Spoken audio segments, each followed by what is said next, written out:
Santai mantunat nyagi toru ilugar para honra para gloria abibai islasen para honra para gloria abibai islasen para kitodui tempui pas para hita dan gini langit na bendition kontrai peligro na fansafuham Zeus protehis lan Guam kontrai peligro na fansafuham Zeus protehis lan Guam.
To let that one rock a little bit.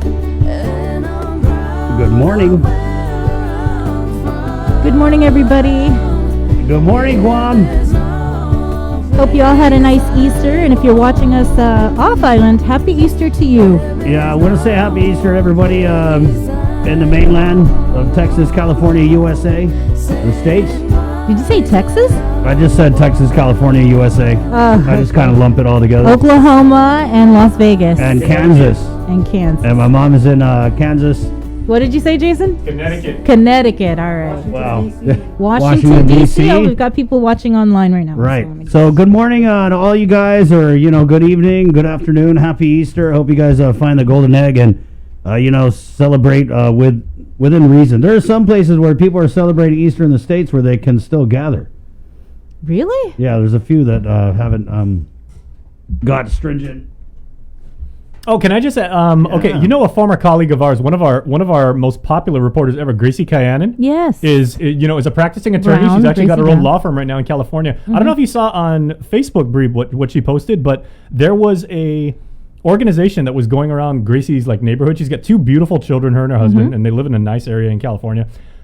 They dressed up, the company dressed up as the Easter Bunny and did a socially distant Easter egg hunt for every house. They said, we're going to go to your place and we're going to, I think they're going to say, look over there. That's, it's kind of a variation, but the bunny would go around and saying, make sure kids that you keep your distance, you can still have fun. But they did that and it was amazing. Yeah, it's really nice. Wow. We didn't do any Easter egg hunting in my house. What I did is I bought a bunch of the Kinder eggs were on sale at Yep, I did Payless. So too. bought a bunch of those. I asked the kids, "Hey, what's your favorite candy?" And it was like Starburst, Twix. So I just got a whole bunch and hid it all around the house. Mm-hmm. We did 2 rounds. First round was just the eggs, and then the second round, I took the kids to the store. We waited in the car with my oldest boy, and then I got the big Kit Kat and all the big stuff. And I was like, "This is the money round, kids." And so we did, and they had Skittles for breakfast on. Aw. Now I feel bad. All I did was give my son a bunch of candy and then played basketball. I made him work for it. Okay, we're all roughly the same age, right? Right. With you guys, when you guys were kids, and now as you are parents with your own children, do you prefer a solid chocolate bunny or the hollow chocolate bunny? I like the solid one Solid. It has to be. You got to go with solid. because I am a solid. Can't you tell we're solid? Yeah, we are. Little meat on the bones here. Hey, 6:15. Again, containing COVID, and there's so many ways to catch the show. We're right here on the radio, 93.9 FM. Good morning. We're streaming on Docomo Channel 10. We're also, of course, a live stream on the KUAM News app and on KUAM.com. Facebook Live, KUAM News. Good morning. And today, 8 to 10, we're jumping on the TV side. We'll be on TV 11. So, when Tanana and Tunpete wake up, they're already up. But if they want to see the lovely Sabrina Salas Mantanani or Chris, you guys can turn on TV 11 from 8 to 10. And as we always do when we start the show, let's do a deep dive into the latest COVID-19 news. And from the KUAM news team, you know the deal. Sabrina Salas Mantanani. Good morning, Bree. Hafid, everybody. Good morning. According to the latest information from the Joint Information Center, this was released at 9:55 p.m. on Saturday. There were no results that were released on Sunday. The Joint Information was notified that at approximately 6:55, this is Saturday evening, a 79-year-old woman with COVID-19 passed away at the Guam Memorial Hospital. The woman was initially admitted to GMH on Friday and had a history of diabetes, hypertension, and coronary artery disease. The patient had no travel history. The governor saying, "We mourn for everyone touched by this awful virus, and we send our deepest condolences to this woman's family and friends. While no one can take away the pain felt by her loved ones, we can work to limit the damage it causes. What we face as an island isn't easy, it's painful, and it is hard, but the virus will take even more from us if we aren't committed to staying home and stopping the spread. In this Easter season, I pray that we all have the strength, courage, and wisdom to do what we must to prevent even more sadness." And that was Governor Lou Leon Guerrero. Now, because of the test results reported from multiple labs at varying times of the day, the cumulative total from all labs known at this time of release, which was Saturday night, will be reported on a nightly basis. In total, the number of confirmed cases as of Saturday night, 9:40 p.m., is 133 confirmed cases of COVID-19 on Guam.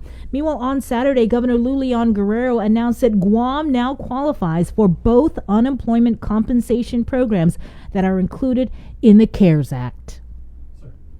Let me just give you a very brief explanation of it. So in the CARES Act that was passed by the president, signed by the president, there are 2 programs for unemployment.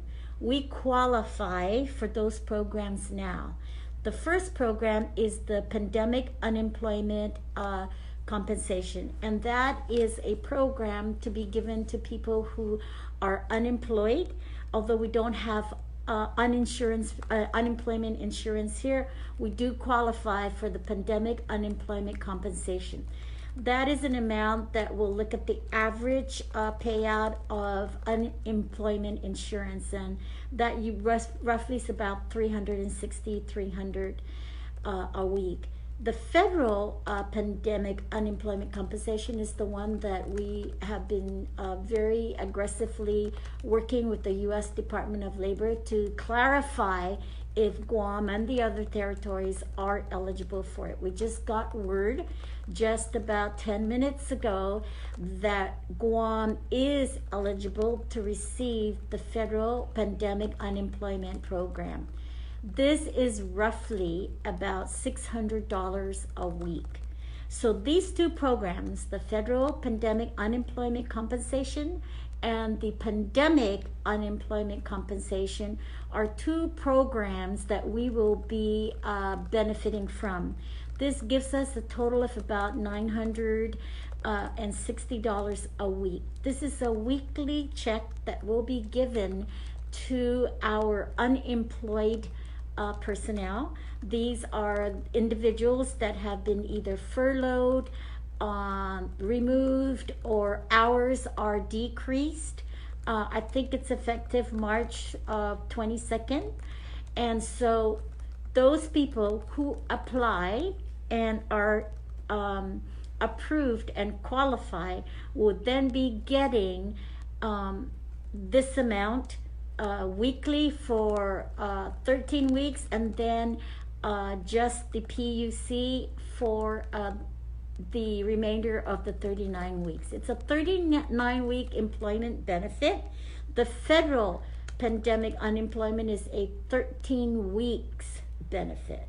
So simply, if you qualify, you will be able to get $960 for the first 13 weeks. Then after the 13th week up to 39 weeks, you will be getting the $360 a week. It's a great benefit for our individuals that because of coronavirus lost their jobs. It's a benefit that will bridge these individuals who need assistance in their financial well-being until they get re-employed again. So this is great news. This is something that we've been really fighting for. We are eligible for it, and we will be also giving you details as we go along into the processes and what you will need to do. It's an application process, and we're working to make available online this application. You could also discuss it with your employers, because the U.S., our Department of Labor has been reaching out to businesses to make sure that they register in the employers portal. So good news for Guam. I know it's not going to happen tomorrow, but there are other things that that is going to be happening this week in terms of individual assistance of those people that have been affected in their job employment as a result of the coronavirus epidemic or pandemic. So stay tuned. We have websites you can go to, and Department of Labor will answer your questions.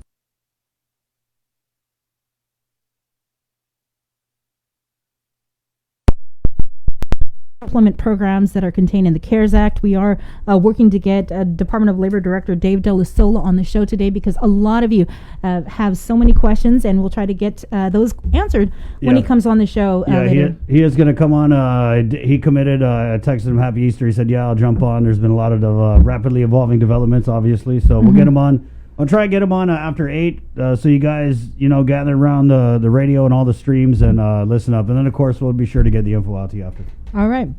Again, David De La Sola will be on today's Containing COVID program. Also, the governor, she briefly mentioned that the local advance of economic impact payments, they will be going out this week, more than likely Thursday or Friday. $11 million in local funds will be used to issue checks to tax filers with adjusted gross incomes of $10,000 or less in tax year 2018. Again, that is happening this week, and I believe that's about 10,000 people that will be getting a check this week. As for the latest with the USS Theodore Roosevelt, as of today, 92% of the USS Theodore Roosevelt crew members have been tested for COVID-19, with 550 positive and 3,673 negative results.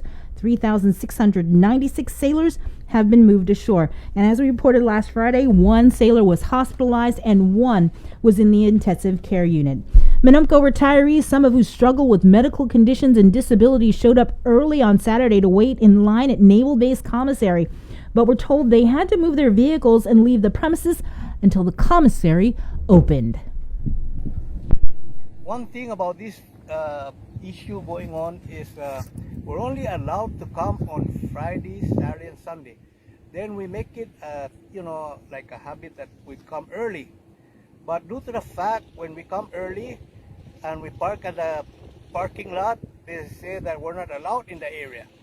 To begin with, there's no sign stating on the road or somewhere that you cannot be at the commissary premises at this time until 9 or 10. That's what I'm standing for and all that. And we deserve better than this. This is too much for the island of Guam, especially with this disease that's going on, and it's making it more harder on us. I know that those security people are doing their job, and I even told them, I want to speak to the person that is, but they won't allow me. They'll rather bring a chief, which, hey, they're all in the same boat, whatever, the chief and all that, but he's the one that's making the direct order and all that. I want to listen to him and tell him what's going on, because to begin with, there's no sign. It's not being on the media that people that are going to utilize the commissary and exchange have to be on the right time, and they cannot be gathering on the parking lot or lining up in this situation. Thank you. Appreciate it. Thank you.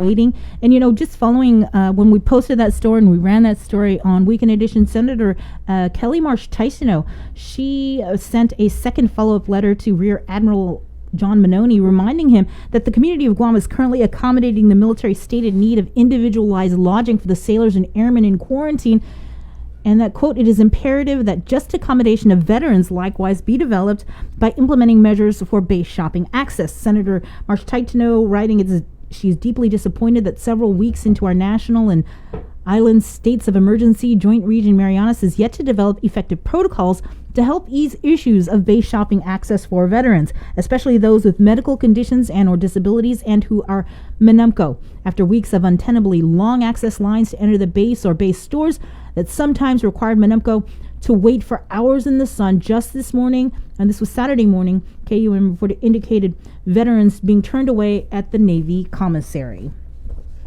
And finally, President Trump, he delivered an Easter message through a Twitter video released by the White House. Christians all over America, this is Holy Week.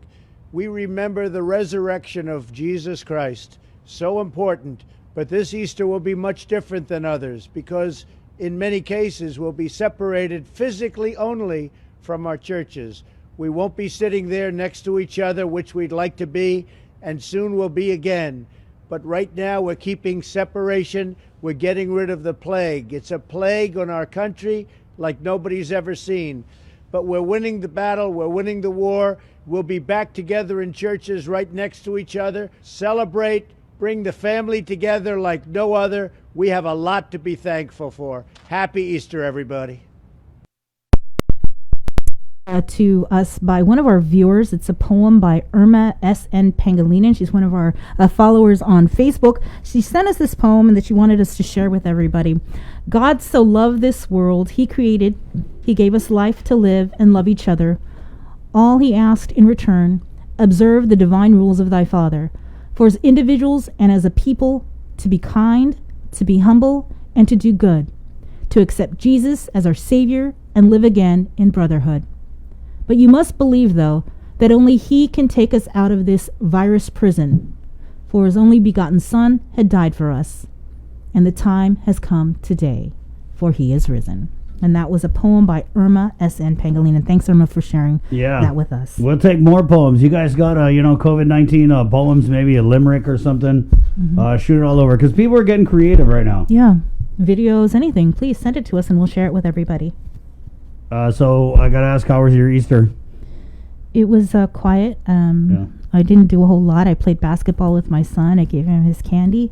He didn't think I could play basketball. I'm not great at basketball, but, right. Well, it's probably easy to play basketball when your defender has to be 6 feet away from you. I did probably... Hey, Jay, how was your Easter? Yeah, okay. I want to say that I thought it was kind of poignant how last week's final show of the work week was, of course, on Good Friday, and you ended the show by breaking... You went to the vault and you broke out a malfunction era classic. I now understand, and I was the beneficiary of the malfunction effect, because I made a couple TikTok videos. I was on Snapchat a little bit, and you retweeted one of my videos. I gained at least 45 followers. Wow. Young local kids who are all, they've been fans of yours, they love what you do for the community when you do your public speaking and your community service. They were cracking up, and I was like, wow, that's all because Chris retweeted me. Thank you, man. Hey, you guys on Twitter, you check out Jason Salas. He did a little TikTok video. Yeah, he's on TikTok. Kind of creepy, but well, there's nothing wrong with being on TikTok. No, okay. And, I was trying to do my part as a nerd to encourage, my fellow Guamanians to stay home, save lives. So I actually hosted a viewing party using a Google Chrome extension that you can actually watch Netflix together as a group. And, we had like chats, and we watched the Disney film Miracle about the 1980 U.S. hockey team. We watched Major League 2, which is a terrible movie, but we had a fun time talking about it and everything. And so it kind of looks like Mystery Science Theater 3000. Exactly. Right, the cheesier the movie, the better. And, it was just one of those things where it's like, hey, you have to stay home and you have to work together because we're doing this as a community, as a family. But let's at least have fun while we're doing it. And I was like, I plan on doing that every weekend. That's cool. Jason is that guy, in some ways, he's been waiting for a time like this because he is the guy who can bring people together without them actually being together. So. Google Chrome extension. I've never heard of that. Well, we'll watch a movie together this weekend. But I got to go Google Chrome extension. I actually watched a movie. I watched Salt with Angelina Jolie. I know it's pretty old, but that's a good movie. one. Yeah, it was a good movie. Welcome to 2020, Bree. There's other movies out there. I don't really get to watch movies. I know. So Oh wait, did you guys watch Parasite yet? At the time. Parasite, yes, Parasite, of course. I watched Parasite. It's on Hulu now. So that's speaking such a of good Hulu, movie. and if you guys watched Saturday Night Live last night, and we hope you did on KUM TV8, they did the entire episode via Zoom. It was really, really good, and they did a particular sketch. The cast did. Not ready for primetime players. I'm a big SNL. Another way I'm a nerd, right? Big SNL nerd. But they did this one sketch where a bunch of students were using Zoom for the first time, and they did a tutorial. It was almost to the second exactly what Guam journalists and Adelup were going through the first couple times when they were doing the press briefings. Yeah, you had an echo. It's like, wait, can you hear me? Is my mic on? Can you hear me, Governor? And Sabrina, is that you? And, I mean, if you watch it for us, we can have a good laugh at ourselves. Yeah. Just watch the clip. We'll share it here. We'll put it in the stream. But it was super funny. All right. Okay, yeah. We could actually put together our own clip of those first few days. Yeah. That was pretty. How about the Saipan press, the CNMI press conference the first day? And you know what? That's the last press conference I believe they've had. Yeah, they're like, we're not going to have another press conference till we figure this out. 300 people in Zoom at the same time. Wow. Yeah. And only like 10 of them were media. So, you had everybody and their uncle in there just feeding the chickens. I side-chatted Kevin Bautista. I was like, there's like 200 people in this chat.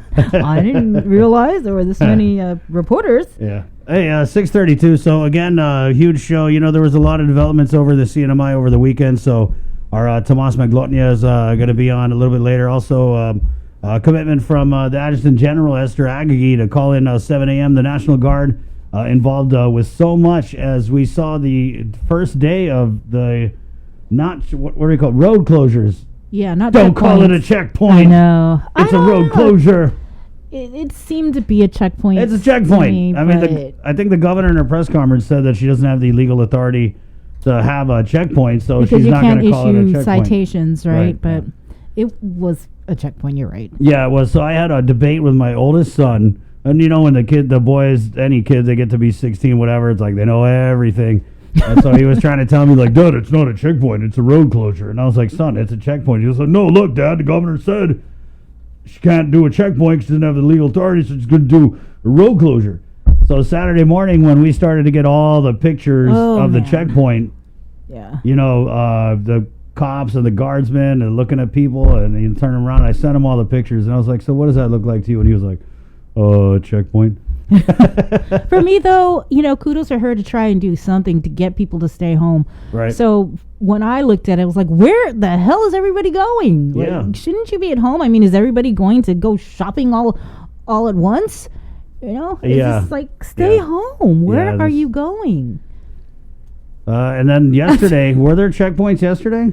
I 'Cause I don't stay go out home. on the road. I know, I'm staying home. I don't Yeah. know. So if you guys saw any yesterday, but Jason, There's a way, though, because Jason was sending us, you could look at it through some computer app thing. Yeah, if you guys are running, if you go in your browser, hey, if you're running Google Chrome extension 5.0, well, this is fortunately this this is not a Chrome extension. You can do this like with any browser. But if you go to Google Maps and then you just turn on, you go like on the side, you enable the setting that says look at traffic view. Basically, it uses the location data that we're all sending from our phones.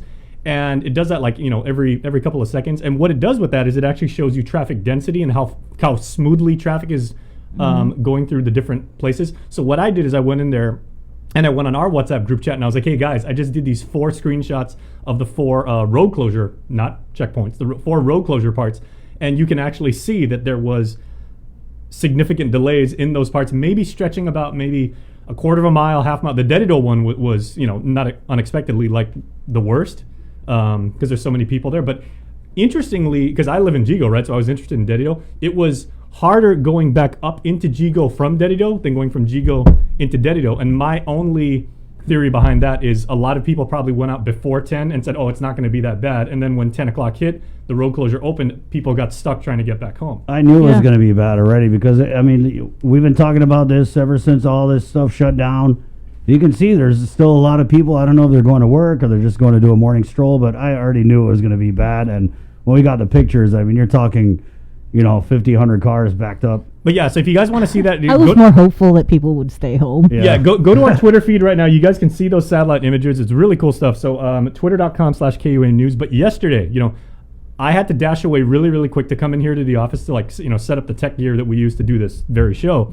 And I noticed that the Dedido road closure point, maybe about 6:15, 6:30, wasn't open anymore. And the only thing I can think of behind that is maybe because I know they did run in the morning. They were up and running.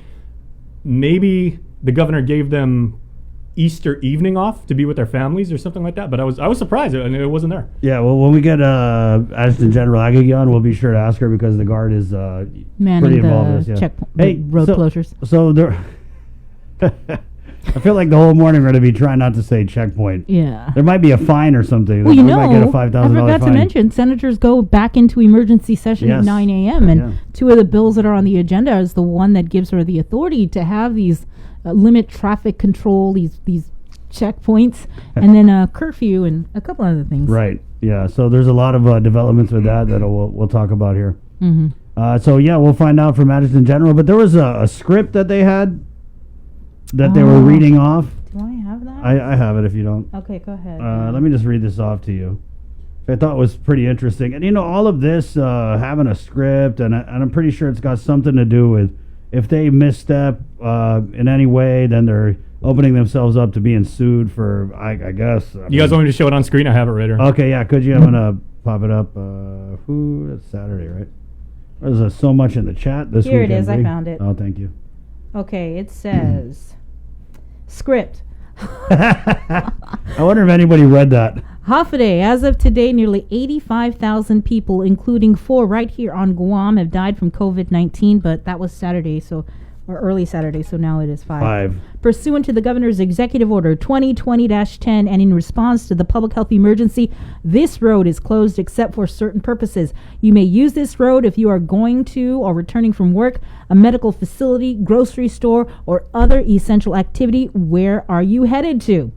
If allowed, please remember to wear your masks and practice social distancing. Try to limit the need to travel. We need you to do your part and stay at home. If you need additional help or information, please call 311. Now, if not allowed, please drive your vehicle to that designated area for further information. And then they give you a pamphlet. Okay, yes, there's the pamphlet. And the pamphlet, it says, Prevention Saves Lives, COVID. And this is what the governor was talking about when she said that the National Guard were going to be educators, and they're going to educate the people of Guam and pass out educational. I thought they were going to be passing out, like, you know, ABCs, coloring sheets, and multiplication stuff, but no, it wasn't. It was this sheet here. What are the symptoms of COVID-19? Fever, difficulty breathing, a cough. How is COVID-19 spread? Coughing and sneezing, close personal contact, such as touching or shaking hands, touching a contaminated object and surface, and then touching your face. How can I protect myself and our community? Greet others with a shaka Wait, what? instead of a handshake or a hug. Show us exactly what I that is ain't for doing people no that don't know. shaka. You can do a shaka. Did that really say that? It says it right there. I don't know if this was just copy pasted from Hawaii. Oh. Yeah, it's right there. This is Guam. Anyway, wash your hands often and after touching public surfaces. Wash hands with soap and water for 20 seconds. So you get the point. This is what they're giving you. I guess if you're not allowed to travel. But I wonder if there were any challenges at all where people would say, hey, you know, according to my constitutional rights, I should be able to go where I need to go. We didn't see any. I'm pretty sure someone would have shot a video. Mm-hmm. And then so we're going to get General Aggie on and ask her, are we still doing the checkpoints? You know, a response. Is there going to be any fine-tuning? Mm-hmm. Right? Because they said 10 to 10, I think, every day, right, was what it was. And then yesterday daily. It wasn't till 10, so. Yeah. And there's a question here from Yeti Manzanonia. I need to pick up my medication for my pets. Will I get in trouble for being on the road? No. No. Because veterinarians are essential, right? And so you going to get medicine, and that's essential. Yeah. Go ahead. Go ahead. No, I was going to say, speaking of pets, I actually had a chance to wash my dogs this weekend, and I had to cut their hair because my dogs are really fluffy. Oh, I feel so bad. My dogs look terrible. I was going to post a picture of them. Where's the pics? No, I couldn't because they look like little rats. Oh, man, they're so bad. You guys like those little dogs. I do. I love my little babies, my little fur babies, but now their hair is just terrible. And I was like, I don't have a shaver, so I couldn't shave all their hair, and I tried to cut it, and it's super uneven, and they look just a mess. Well, we got to get a pic. I'm going to ask Brock to send us a pic of that. 640, yeah, there's definitely a lot going on. And over the weekend, of course, we had our 5th COVID-19 fatality. I want to kind of try and bring you more info on that. It was what they had put in the release was that the elderly woman who died had checked into the hospital. I don't know if it was the day before or a couple days. I think it was Friday, Good Friday. Yeah. And then she passed away that Saturday. Yeah, so I thought that was, I mean, first of all, condolences. It's such a tragedy. And I feel like with Easter and these checkpoints, again, for whatever reason, that news kind of got lost in all of that fray. Yeah. And so we definitely want to offer our condolences to the family. What I thought what was alarming here was that you had an elderly woman with existing comorbidities who checked herself into the hospital the day before she passed. Mm-hmm. You know what I mean? She had a history of diabetes, hypertension, coronary artery disease, and no travel history. Oh, there you go, 640. We're going to get Mayor Robert Hoffman on. Of course, Labor Director Dave Della Sola, Minority Leader Tello Taitagui. The Republicans put some stuff out over the weekend. They're trying to get that war claims reimbursement used to pay out tax refunds. Oh, this is by Senator Tello Taitagui. And the minority, right? They had written a letter. Also, Tomas Maglonia, of course, from the NMI. And we're going to get Nestor and Adriana to give us an idea of what they're working on. Of course, Nestor's really keeping an eye on emergency session. And so there's going to be, I think there's going to be voting today. Really? Well, we'll see. There are bills in the voting file. I don't know. Oh, there's 2. That's right. Yeah. And so it's going to be interesting to see the fireworks. We had some last week. Of course, Senator Therese Terlahi, they tried to send her bill back to committee, but she wasn't having it. She wasn't having it. So hopefully we'll get more good clips for you guys. Remember, all eyes on the legislature today.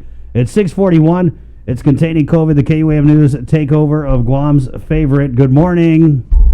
GU Self-Storage, conveniently located near the Harmon McDonald's. We offer affordable rates, online payments, and auto bill pay for your convenience. Plus gate access daily from 6 a.m. to 9 p.m. Call us today at 648-7867 for more information. Howdy everyone, and hello mga kababayan. Nestor Lecanto here from KUAM News. Just wanted to remind you all that we are in the midst of this battle together, this war against the coronavirus, COVID-19. And just wanted to remind you, one of the best things that we can do to fight this is to wash our hands. I saw something on TV, and you need to do this for at least 20 seconds. You can maybe sing Row, Row, Row Your Boat, or Happy Birthday a couple of times, but make sure you get everything. Get the top of your palm, your hands, the bottom, your thumbs, in between your fingers, and you can even use just regular soap and water.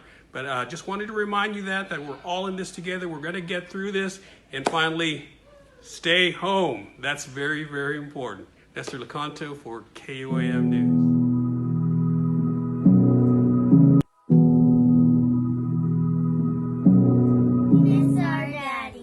Specialist Joshua Mansonotia.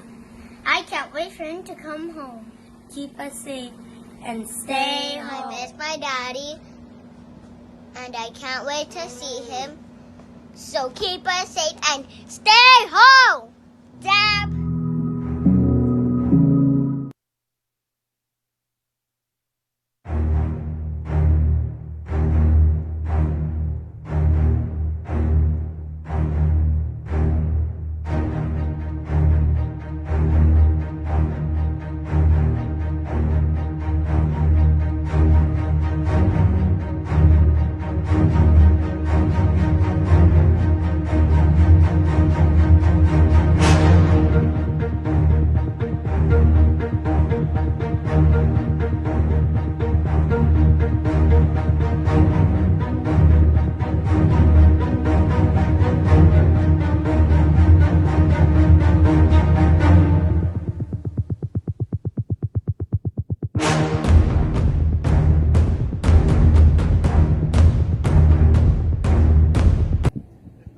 One thing about this issue going on is we're only allowed to come on Friday, Saturday, and Sunday. Then we make it, like a habit that we come early. But due to the fact when we come early and we park at the parking lot, they say that we're not allowed in the area. To begin with, there's no sign stating on the road or somewhere that you cannot be at the commissary premises at this time until 9 or 10. That's what I'm standing for and all that. And we deserve better than this. This is too much for the island of Guam, especially with this disease that's going on, and it's making it more harder on us. I know that those security people are doing their job, and I even told them, I want to speak to the person that is, but they won't allow me. They'll rather bring a chief, which, hey, they're all in the same boat, whatever. The chief and all that, but he's the one that's making the direct order and all that. I want to listen to him and tell him what's going on, because to begin with, there's no sign. It's not being on the media that people that are going to utilize the commissary and exchange have to be on the right time, and they cannot be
GU Self-Storage, conveniently located near the Harmon McDonald's. We offer affordable rates, online payments, and auto bill pay for your convenience. Plus gate access daily from 6 a.m. to 9 p.m. Call us today at 648-7867 for more information.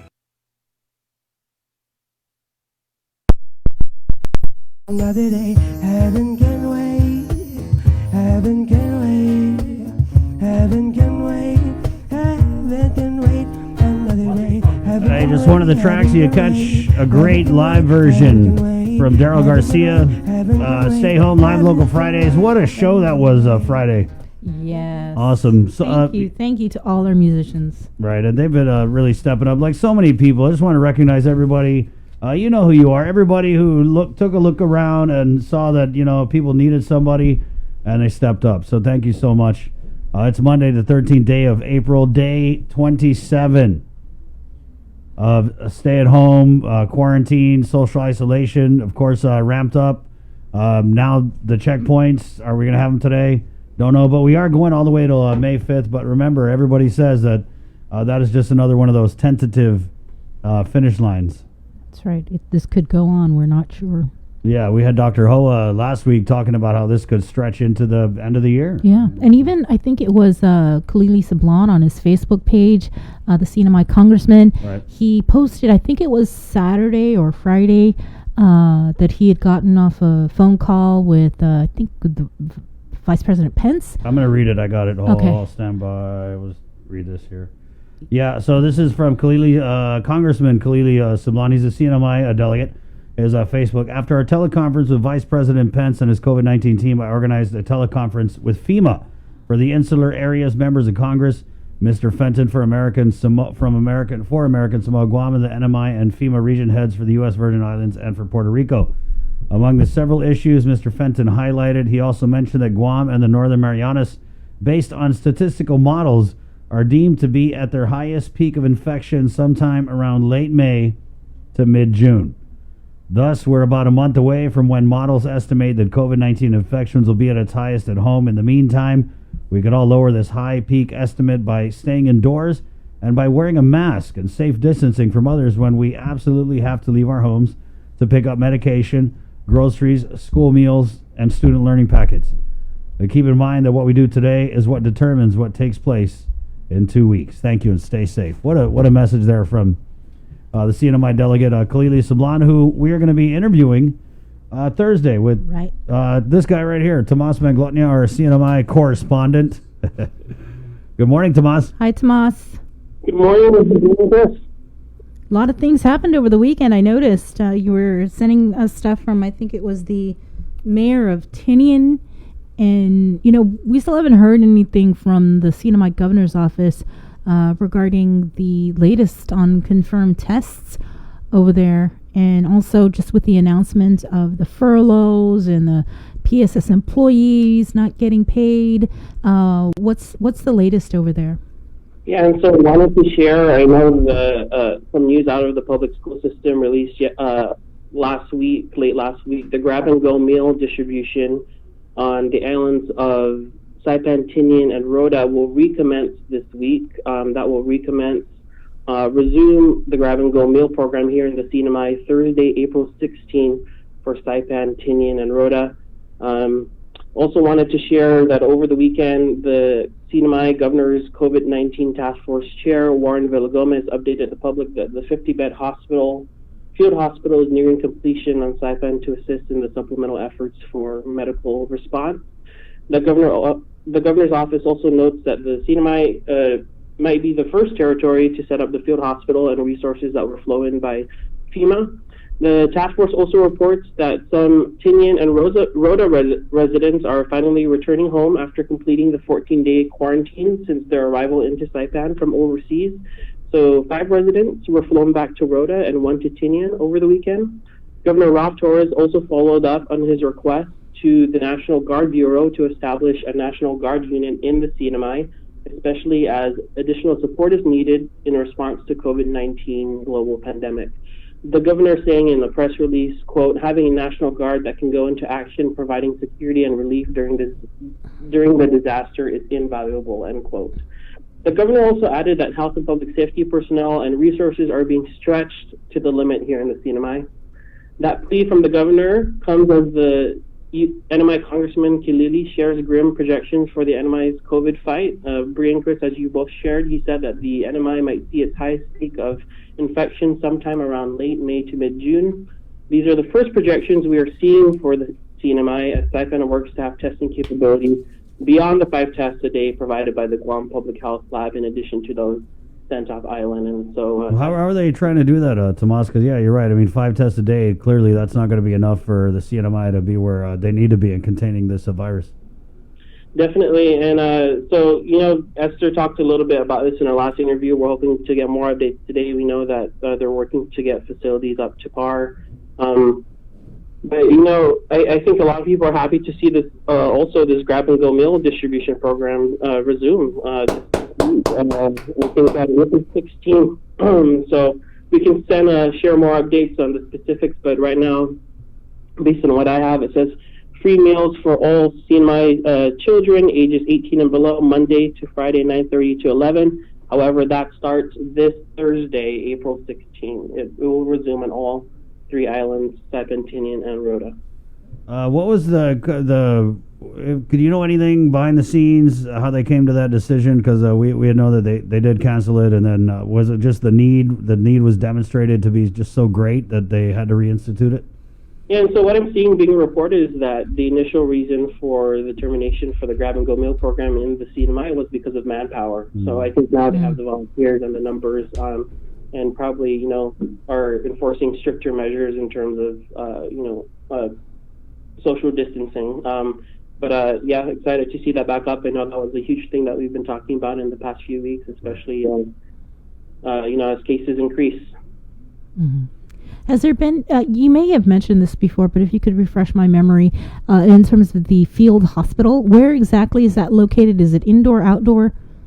So it's in the upper parking lot of the Commonwealth Healthcare Corporate Center. So that's on Navy Hill, and it is a huge parking lot. I think it can fit maybe 100 more cars. If that's just an estimate based on my view, but that's not too far from the actual Saipan Hospital. But it's on a concrete parking lot in the upper parking lot on Navy Hill. So it's tents.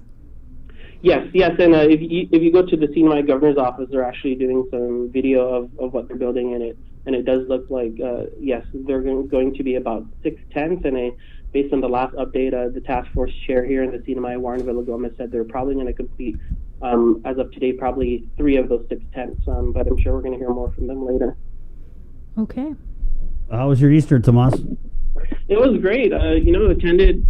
I think we attended both masses. We watched Guam's mass and the CNMI's mass. And what? The Kitchen Cathedral? Yes.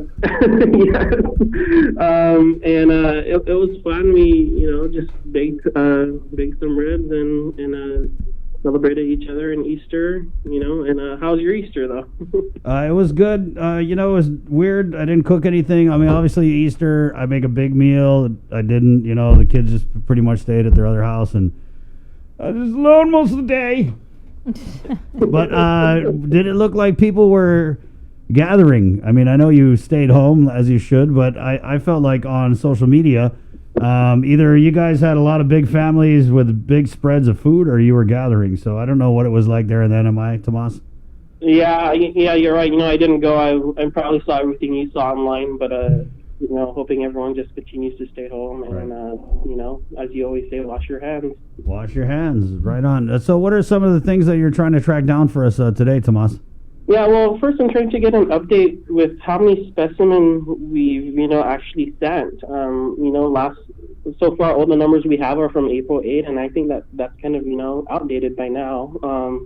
But just trying to get that, and also trying to push for a press conference, or, continue to ask for a press conference here. It's been, if there's no press conference this week, it would be 3 weeks since the last press conference. So hoping to ask more questions. I know a lot of people, it's interesting watching, the press conferences that you all participate in, because a lot of people the questions you're asking are also questions we want to ask here in terms of, rent, mortgages, and things like that, and, the assistance, and we just haven't gotten the chance. When I reach out to individual people, it's great, but I think it would be nice to have have that forum every day like you all do. Right. Well, Tomas, we value your contributions here every day, and just know that we got a lot of people from the NMI, whether they're in the NMI or from the NMI, living, in the American states or whatever, and they're watching the show. So we really value the info that you bring to the table every morning. Yeah, thank you so much, and appreciate it, and hope to provide more updates as the days go forward. Right, and so I wanted to talk a little bit about this interview that you're going to be doing on Thursday with Congressman Kilili. What are some of the things that you're going to try and, don't give away too much, right, because the anticipation of it, but what are some of the things that you feel you can ask him that he can really speak with a lot of authority about? Well, here are my 10 questions. No, I'm just kidding. So basically, I want to ask about the CARES Act. I think generally people understand what it is. Generally, I do. But specifically, I think we want to know, what does that mean in terms of getting money into my pocket? What does that mean for residents to get money into their pocket? That involves, talking about the timeline, any other legislation in the works. When we were chatting, I think I can share Congressman saying, that, other legislation nationally is being rolled out and should be passed probably by the time we speak. And also how he's working with other delegates. And, I also want to ask him, he hasn't made I know it's a global pandemic. And Hold on real quick, Tomas. Stand by just a sec. Okay, I just had to put Adjutant General Esther Agui on hold real quick. Go ahead, Tomas, finish up. Sure, yeah. And, it's a difficult time, and I know he's focused on his current work, but we're going to ask him if he's going to run again. It's, he hasn't announced yet. So right, yeah. And then I wonder what happened with all the rumors about who's running for Congress on Guam. Kind of like not the time. No one's really thinking about it, but that's something that we can kind of look into, to have these Federal Election Commission deadlines and, dates, significant dates for people who are seeking congressional office. Have those changed? Are they moved, or how's that all going to come into play? Because I think right now no one's really thinking about the election. I'm sure some people who are going to run in it are thinking about it, but I'm not. Yeah. Right. Yeah. I definitely know people might want to know who's going to be negotiating for them in D.C. So. Right. Well, actually, packets for Guam, I think. Can people pick up packets already? Right. Well, I can call Maria Pena. Yeah, there you go. Let me add her name to the list. Thank you so much, Tomas. Thanks, Tomas. Okay, you too. There you go. Tomas Manglotnia, our CNMI correspondent. Let's go over here. We have Adjutant General Esther Agui on the line. Good morning, Adjutant General. Good morning. Half a day. Half a day. Day, Sabrina. Happy Monday to both of you. Happy Monday. Happy Easter. Busy weekend for the Guard. Actually, busy since March 16th. Right. Can we just, so first of all, Adjutant General, how was your Easter? As blessed as ever. A unique experience, nonetheless. Right. Because I know you got a big family, and I do too, and it was really just, all I can say is I got the commitment from the Lieutenant Governor, we're going to redo Easter. So just hang in there, Guam. So you had a good Easter then? Yes. Just prayer with our Lord, and asking for blessings and patience, and a way to get through this COVID-19 crisis is all, and just rejoice that this is the day we celebrate him rising from the dead. Okay. And then right back to work on Monday. Amen. Yes. There were a couple of things we wanted to ask you about, Tag, and I guess the first one is the road closures. So are we continuing with that moving forward? Yes, we are, Chris. Okay. We will continue pushing and supporting the governor's mandate, which is meant, that's her Executive Order 2010, and it was just meant to keep motorists off the road and encourage people to stay home. And I know that it was meant to do that, but it seemed like there was just a lot of people out on the roads, at least on Saturday, from the pictures that we saw, and on Sunday. Do you guys keep track of how many people you guys saw? Absolutely. If there's any organization that keeps track and who is very much aware, it would be the Guam National Guard and also the Guam Police Department, which is, as part of this effort to educate the public. So the Guam Police Department is actually the lead element in this effort, and then the Guam National Guard supports and enforces the governor's mandate. So yes, we in fact, the comments have not stopped. My super PAO, Major Joe Blosh, she keeps me updated as comments and remarks come in, and we're sensitive to that, Sabrina and Chris. Because I want to mention like mobile. We're drivers too. Right. So we are very sensitive to public sentiment. However, we need to be cautious that it's very important that we also be very sensitive and knowledgeable about the threats that this COVID-19 presents to us. We have to take that very seriously. And my number one priority is to protect the health and safety of my guardsmen and women, and this is one way we can do it to prevent and delay the spread of COVID-19. What were the people saying? I know some were obviously upset. Others, were they a little more understanding of what you guys are trying to do? According to the reports that we are getting, a lot were very thankful that we took this initiative to educate the public. I can tell you that as the leader, one of the main responsibilities of the leader is to be present. And I went through all those checkpoints, and I tell you what, if it didn't deter me and I wasn't an essential worker, I would have stayed home. I would have, adopted the shelter in place. But a lot of people were thankful. Of course, we're going to have other motorists who needed to be somewhere for whatever the reason was. But we're trying to meet the intent of the governor's executive order to shelter in place and stay at home and help everyone go through this crisis together. Mm-hmm. There's a comment here on our Facebook stream, and I'm not sure because I haven't really been out on the road, but one of our viewers is asking, commercial and emergency vehicles should have an assigned lane. Is that in fact the case, or do they have to wait in line like everybody else? So with the Guam Police Department's direction, we are actually working with the Guam Memorial Hospital, the Guam Regional Medical Center, Naval Hospital, and all the other essential agencies to have some plan on how to mitigate, the delay in traffic. So, first time is always a learning experience, and this is a new situation that everyone is going through, not only here in the island, not only in the region, but globally. Mm-hmm. Everyone is just learning how to address the unique issues that COVID-19 presents. It reminds me of a trailer that shows people in an airplane, and they're trying to build the plane as it's flying. And so this kind of is similar to that. We're learning as we go, and we welcome all best practices. And so yes, there are plans in place.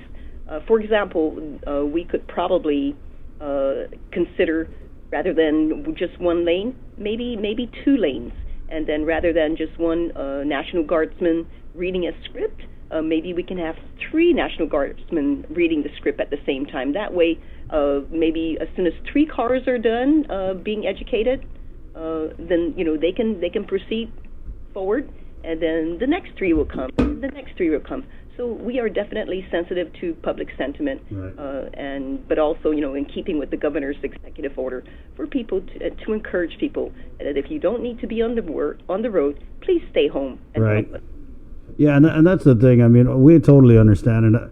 I just, was everybody going grocery shopping on Saturday morning? Because like all the videos I saw, they were all going grocery shopping.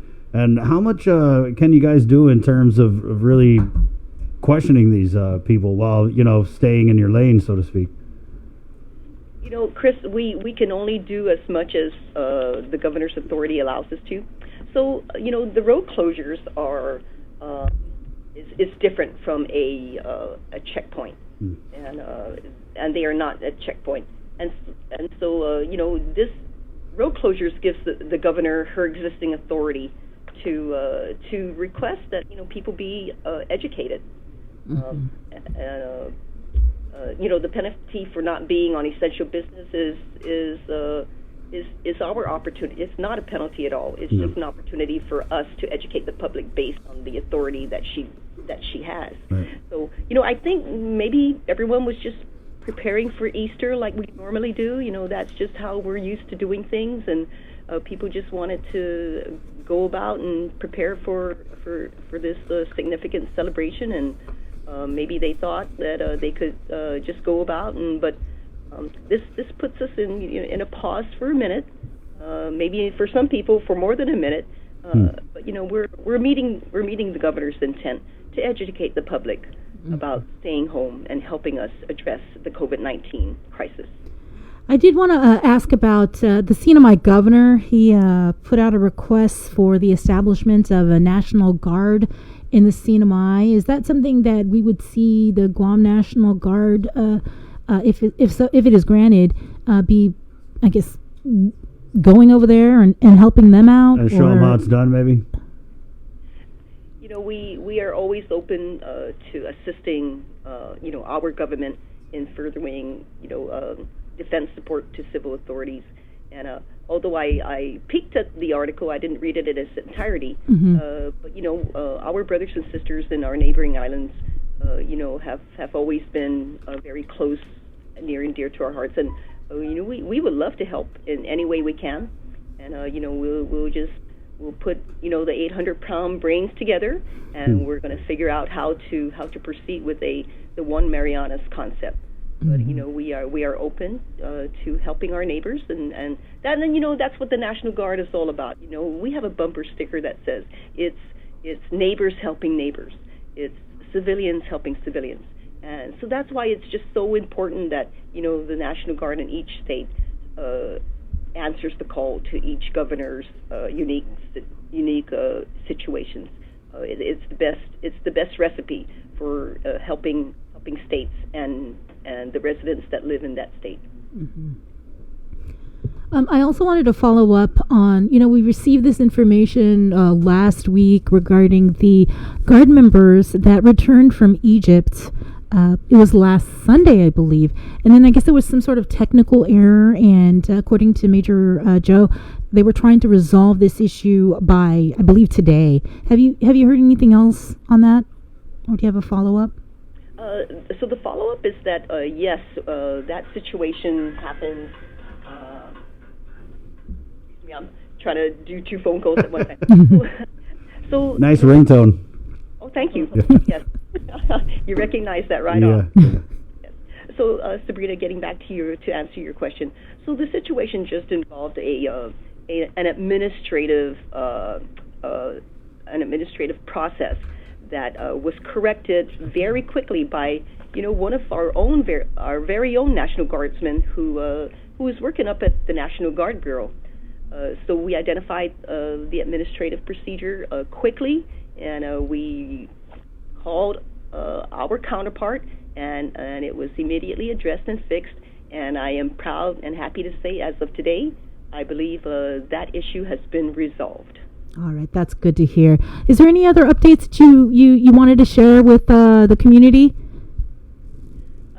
We have a lot of folks working. We have some people from off island who are coming here to help us, combat this evil thing called COVID-19, and we're here to support, and we're here to get through this together, and hopefully, a lot of times, when the uniform is present, it's immediate medicine to the general public that everything's going to be okay.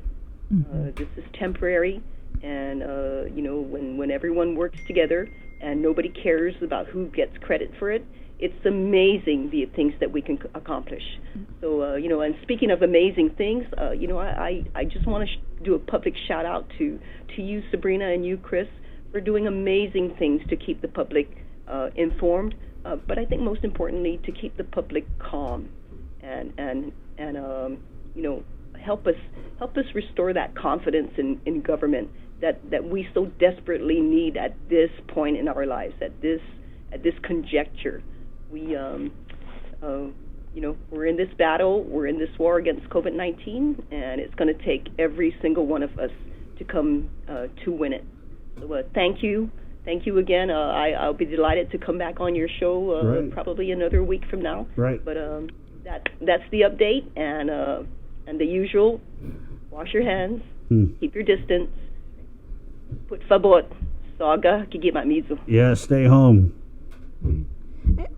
Yeah, thank you so much, Major General. Really appreciate everything that you're doing, Major Joe, and every single person out in the Guard. I mean, you guys are putting yourselves on lives on the line every single day, especially now up front, meeting everybody at these road closures and informing them of what they need to do. But the most basic thing is really just to stay home. So thank you again so much. Yeah, and it's really unfortunate that people are not staying home, and that's why you guys got to come out here and put yourselves at risk. So I apologize for those knuckleheads. Some people. But thank you so much, Adjutant General. Hogabus. Okay. Be safe. Okay. Happy Easter. Wash your hands. Happy Easter. And there you go, Adjutant General Esther Agagi. And yes, so we were wondering because yesterday the checkpoints, at least the one in Dedido, didn't go through till 10 because Jason went through it. And she said, moving forward, it's going to be out there today. So 10 a.m. to 10 p.m. If you don't have to be on the road, stay home. Right. We got to get... Stay home! We all have to do our part. And that is the most important thing is all you got to do is stay home. Yeah, that's it, Pensit. So we're going to get Minority Leader Telo Taidagui coming up here in just a couple minutes to talk about emergency session that is continuing today. And then there was something that the minority had asked for. They wrote a bunch of letters this weekend, so we'll catch up with that at 7:16. Containing COVID. We're KUAM FM in Hagåtña, Guam. And also on the way, I want to try and get a hold of, we kind of talked about this, I think it was last week, the week before, local farmers. Local farmers are struggling to get their produce out and sold to the markets because of coronavirus. And so we're going to try and get a couple local farmers on the show and, see if is there a way we can help out, or has it reached the point where they just have so much golai that maybe they're going to I don't know. We'll find out. I don't want to say they're going to donate it if they're not. 717. Good morning, Guam. GU Self Storage, conveniently located near the Harmon McDonald's, offers fully covered loading and unloading area with individual pin-coded gate and door access. Call us today at 648-7867 for more information.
Hafade Guam, Adriana Cotero here, and I am currently reporting from home.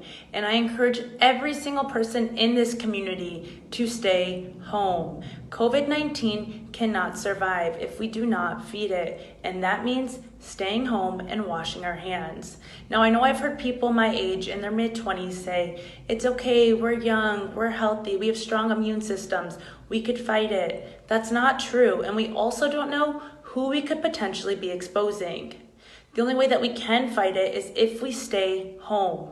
It is our duty to stop the spread and to stay home. Be safe, Guam.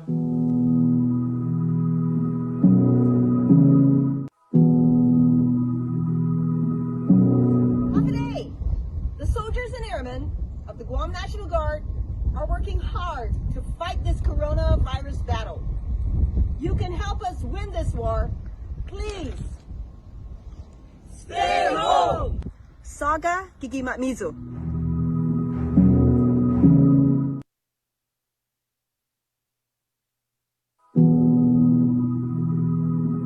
Day, Marianas. This is Tomas Maglonia on the island of Saipan, reminding you to stay home as much as possible. And when you have to leave your home for essential things, practice social distancing. Remember, you can still keep in touch with your loved ones online. We can get through this as one archipelago, one Marianas.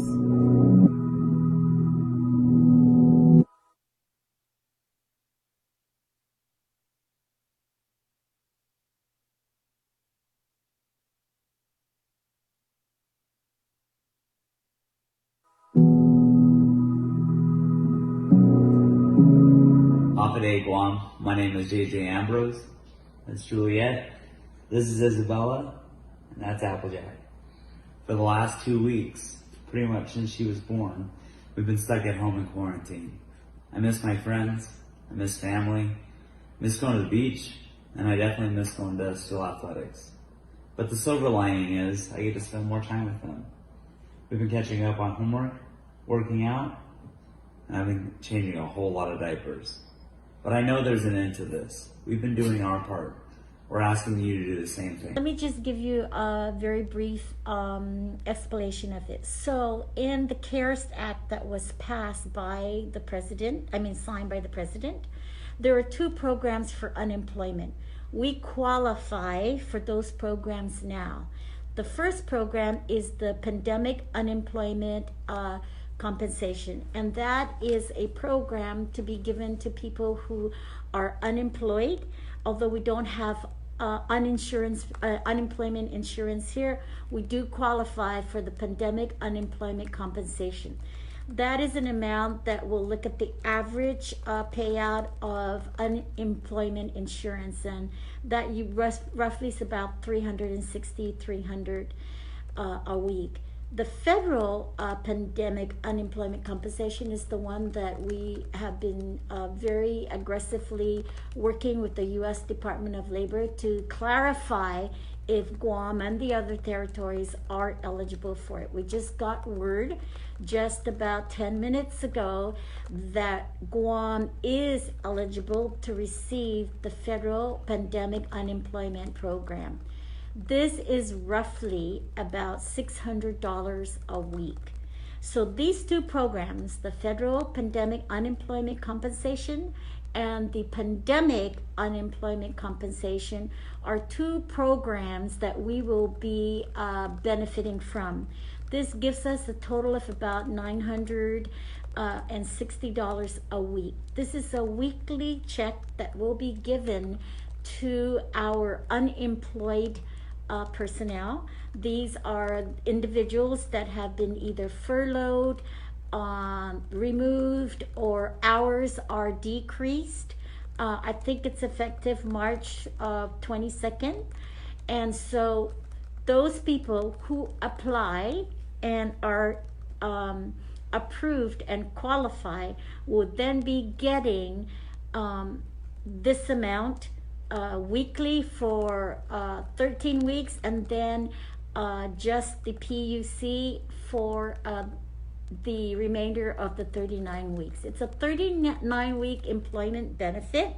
The federal pandemic unemployment is a 13.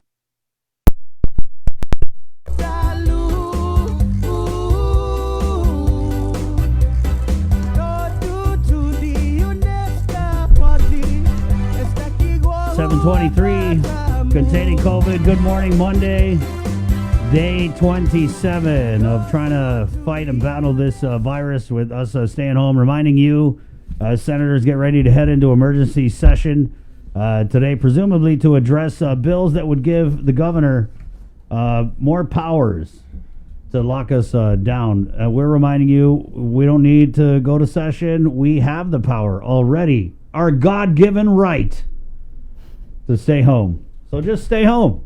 And curfew ourselves. Yeah, we can just we can curfew ourselves. Curfew ourselves. We're going to curfew ourselves. I mean, you should. I don't know. Take it seriously. Don't go out unless you absolutely have to. I like what Congressman Kalili Sablan said.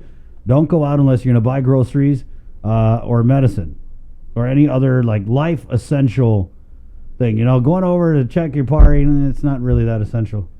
724. Let's go to the phones where the minority leader, Senator Tello Taidagui, is on the line. A little catch up. Good morning, Senator. Good morning, Kristen, and good morning, Sabrina. Good morning. So how was your Easter, first of all?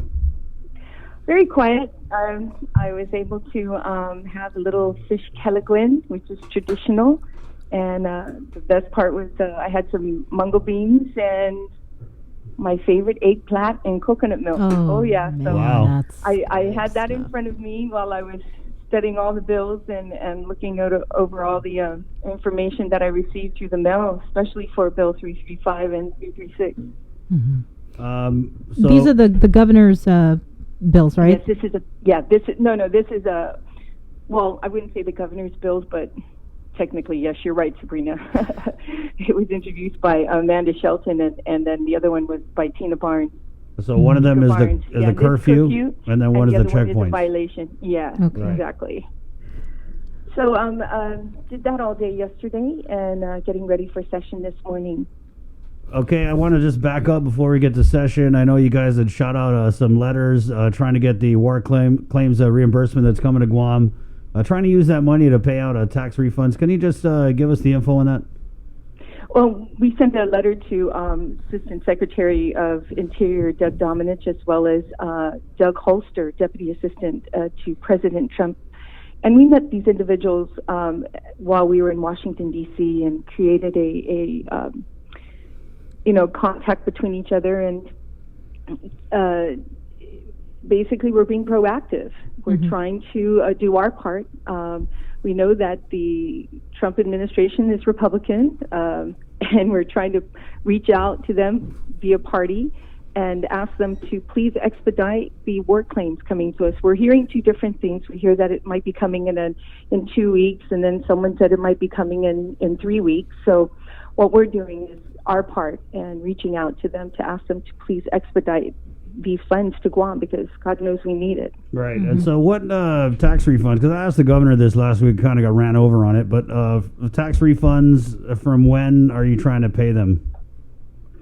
Oh, the tax rate since 2018. Okay. Refunds from 2018, which is about over 4,000 returns that haven't been paid.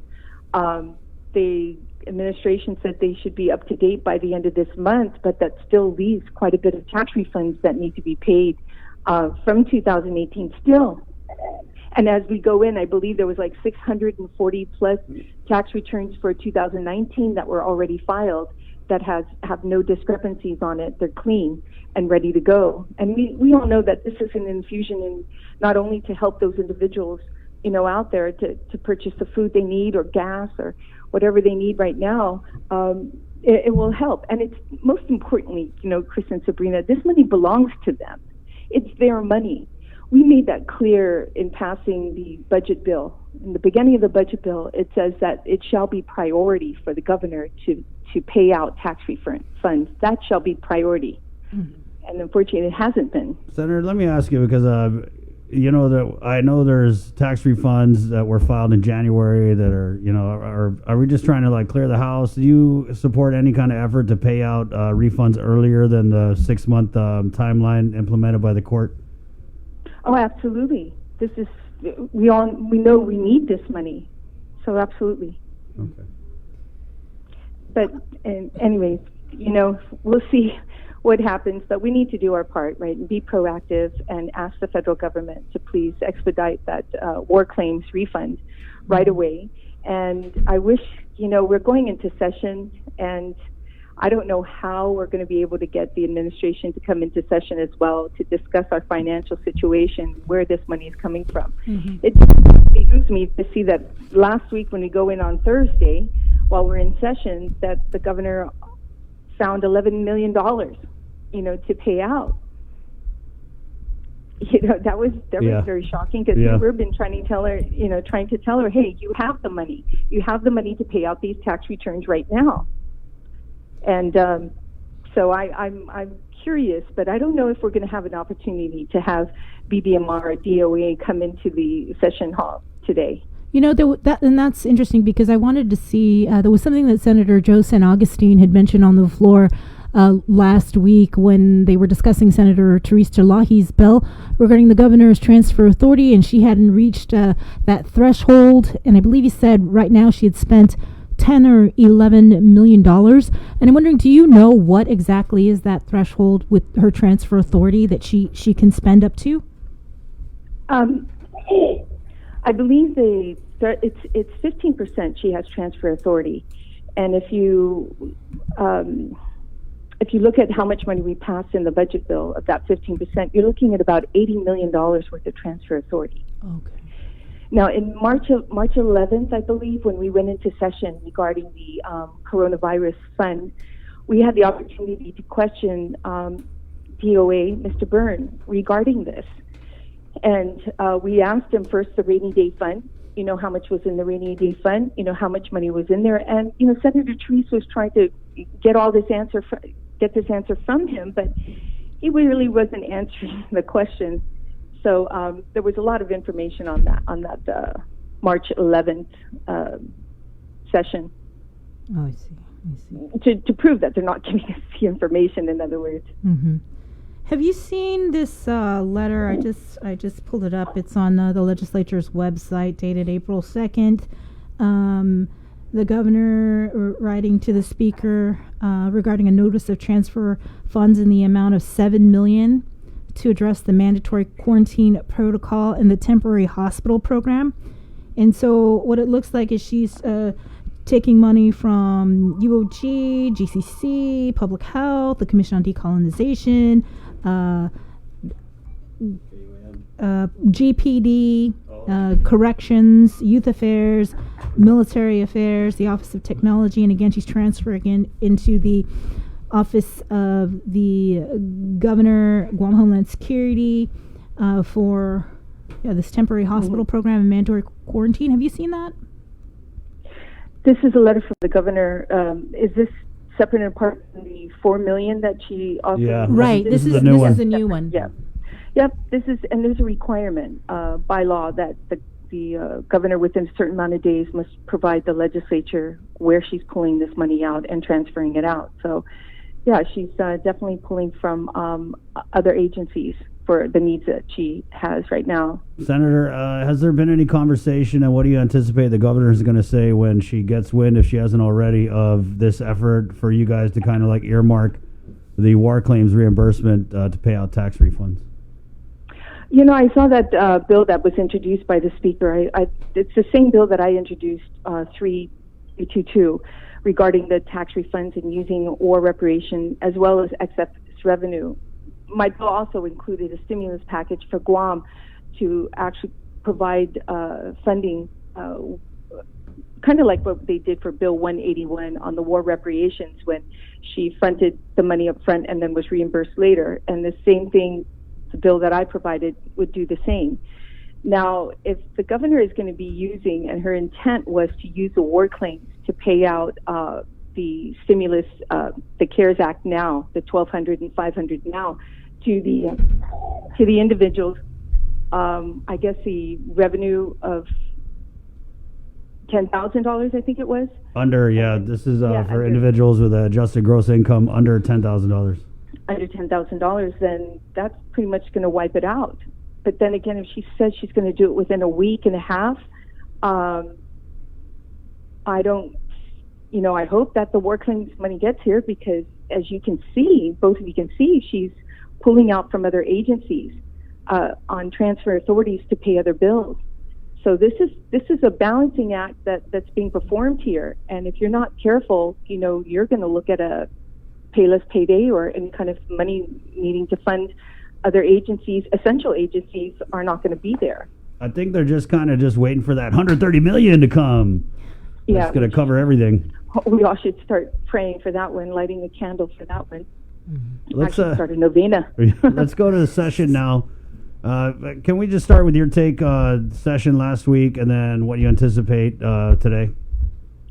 Well, I am going to make a comment that any bills that are on the agenda, this is called, well, let's back up. The speaker called an emergency session. So an emergency session meaning bills that are going on the floor that's a dire emergency.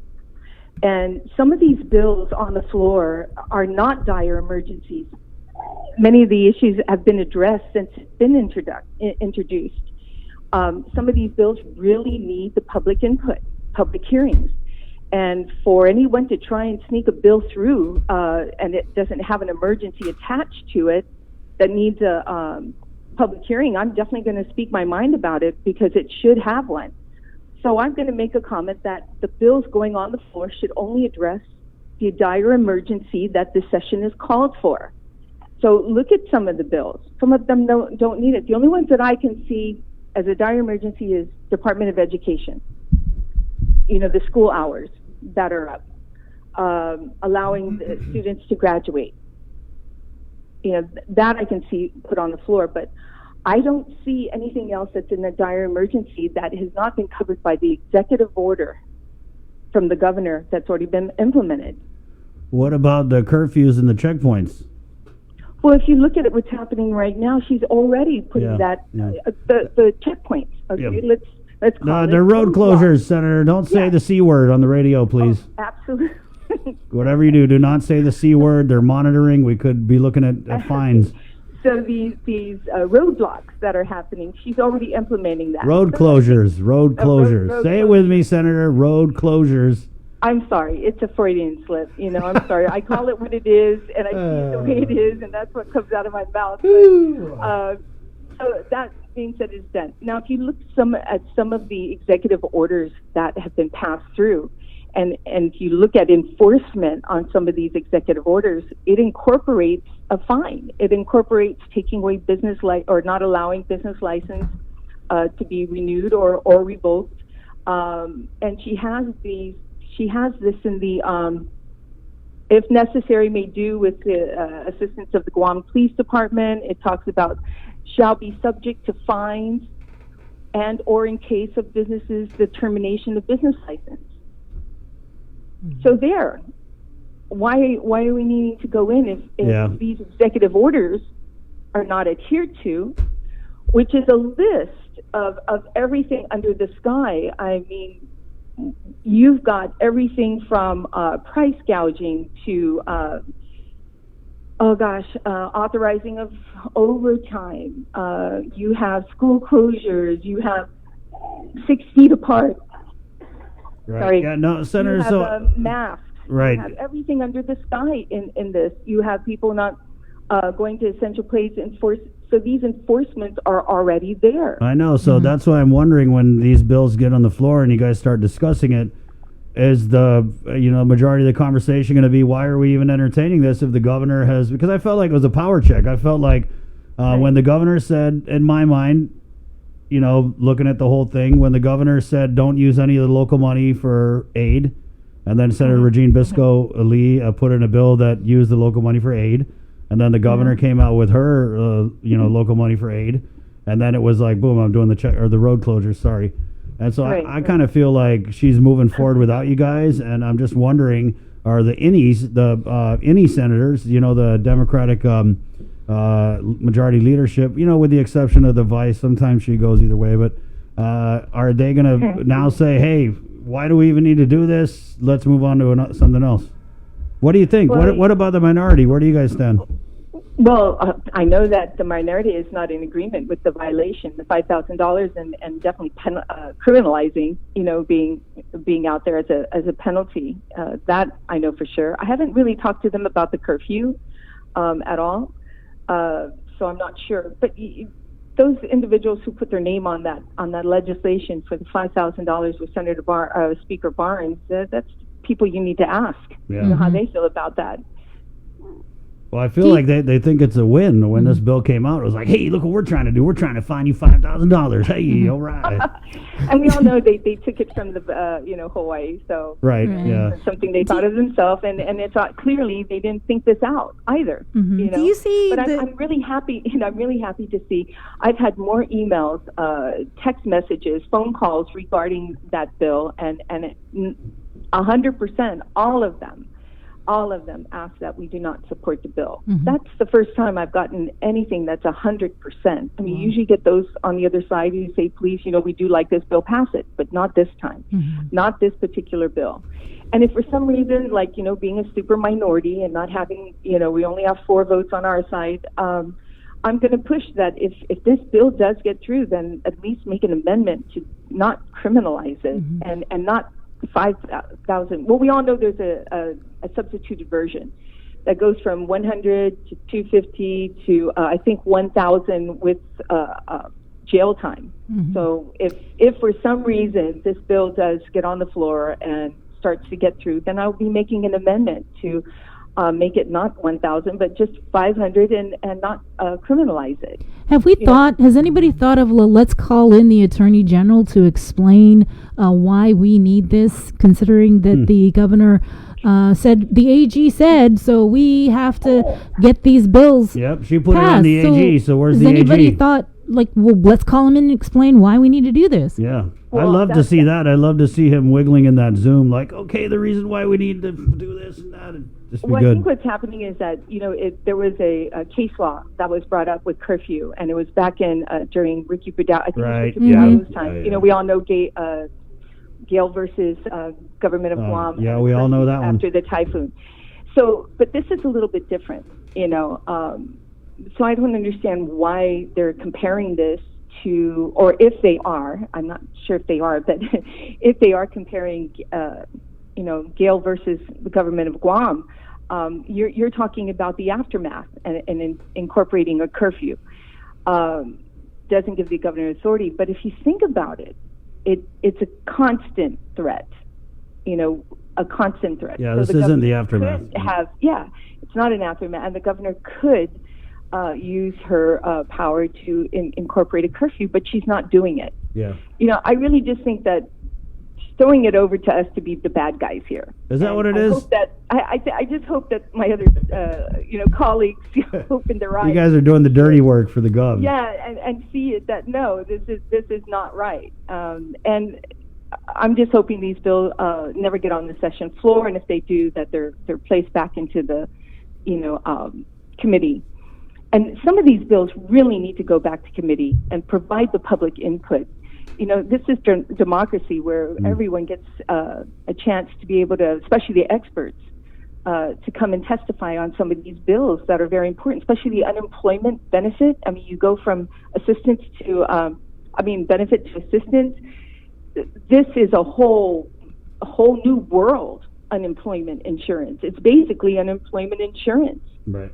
And that needs to have a long, drawn-out, discussion, round table before we go in there, because you're dealing with the private sector here. Yeah.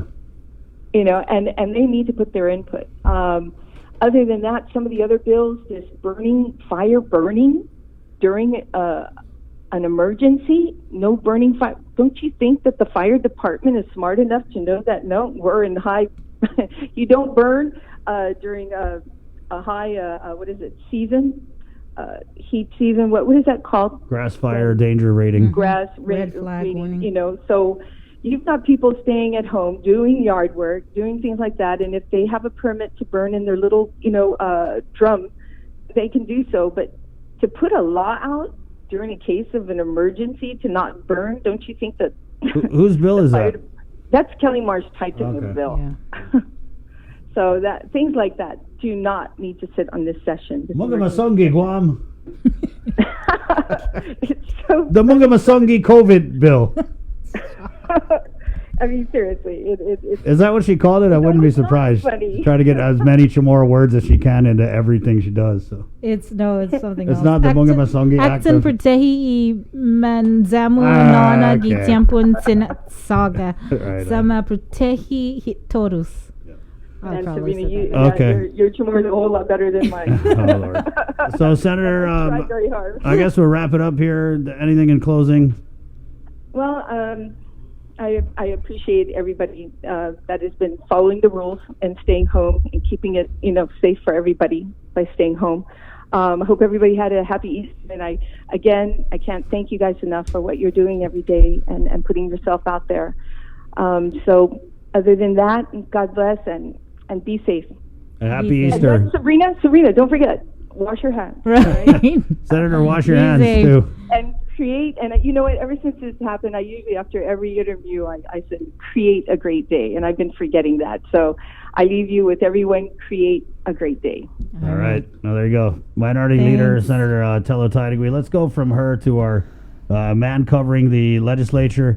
Nestor Lecanto. And then after Nestor, I just got the green light from Labor Director David De La Solo, so we'll get him on after Nestor. Nestor, what are we anticipating in today's session? Like what Senator Tello said, there's about 9 bills left on the agenda. Two in particular that I think a lot of people are looking at are the ones that have to do with the curfew, and the other one is kind of directly related to the roadblocks, the checkpoints that are the roadblocks that are are checkpoints. But for curfews, there is precedence for it. I mean, a lot of states have extended that authority to municipalities and localities to impose curfews for all, and not just for minors. And the state of Hawaii has a statewide curfew. So there is precedence for that. And so I think what the governor was asking for is that the legislature officially or formally or legally extend that authority to her. And then the second one, the sanctions for the roadblocks, it just adds to the current emergency law and imposes sanctions. It started at 5,000 when Speaker Barnes first introduced it. It was fines of up to $5,000 plus jail time. They brought that down to strike one, it's $100. Strike two, $250, and a third, if you're still that knuckleheaded, it's $1,000 up to $1,000 and 1 year in jail. So those are the two things that we'll be looking at if they're going to be addressing those today at session at 9 o'clock. Okay, we'll definitely be looking out. Yeah, there's some fireworks last week. I'm excited for today. That's one of the things I was looking forward to in the weekend. There's going to be session Monday. Yeah, but there was all those recesses. I just kind of lost track. Like, come on, what's going on? Yeah. This is an emergency. Why are we on recess? So, yeah, it sort of. I think it became, in my opinion, it became a little anticlimactic when they said, okay, we're going to just not deal with the funding bill because that's what everybody was looking at. The RISE bill? Yeah, the RISE bill, exactly. Yeah. Everybody's wondering. Kind of sputtered out, right, Ness? Yeah, it sputtered out pretty quick. I think right after the governor announced that, okay, I'm going to use some of the $11 million that's coming from the war claims to pay for those families that are in most need. And so it's still on the agenda. Yeah, the sponsor of the bill said, okay, we're going to hold this for now. And so it's been... I think she saw the writing on the wall that if the governor came out with her plan, then, the governor's got those 4 or 5 votes that she can always count on in the legislature. So maybe she just anticipated so that's been just kind of set aside at this point. But, just getting back to the roadblocks, too. Yeah. You got to remember, too, that we've got checkpoints all over the place. I mean, if you get on a plane at the airport, you're going through a checkpoint. When you come back from an international destination, you're going through a checkpoint. I mean, even if you go to district court, you're going through a checkpoint. So, I mean, we have checkpoints. Yeah.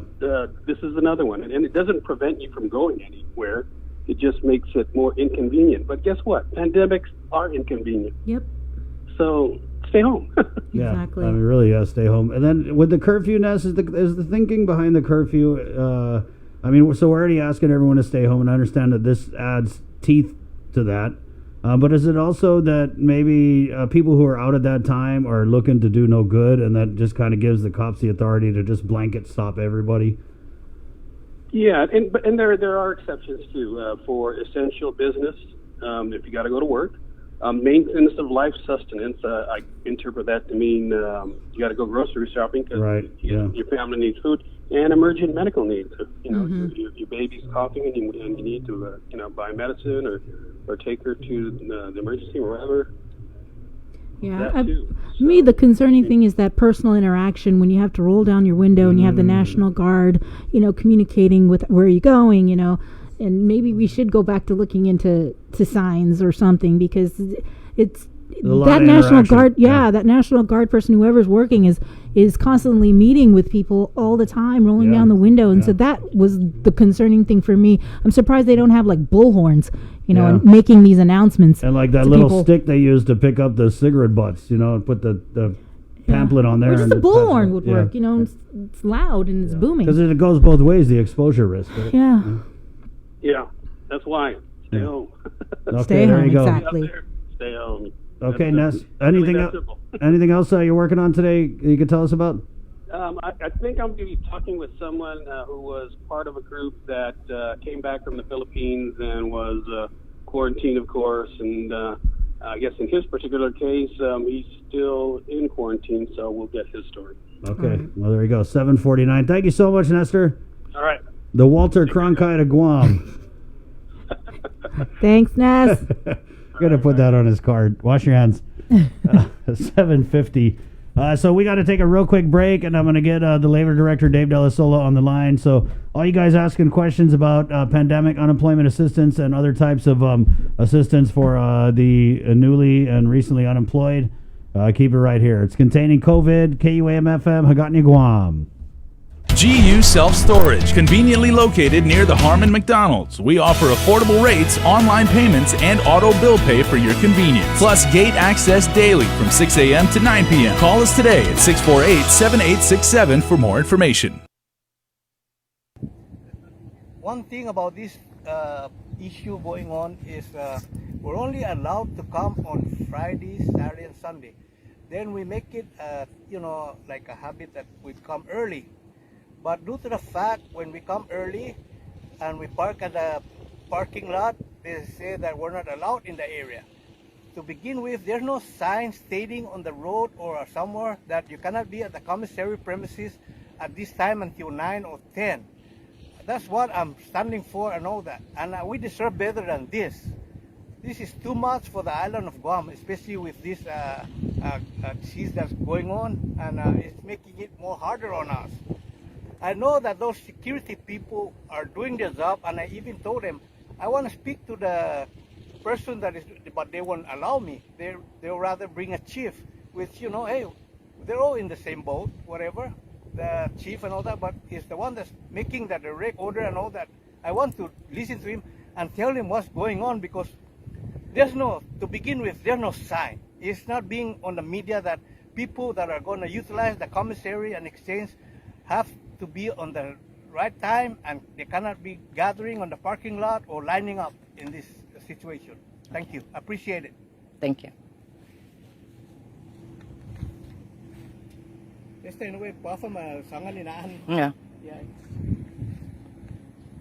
Did you video the one at the parking lot at the commissary? How many people already we were there?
Airmen of the Guam National Guard are working hard to fight this coronavirus battle.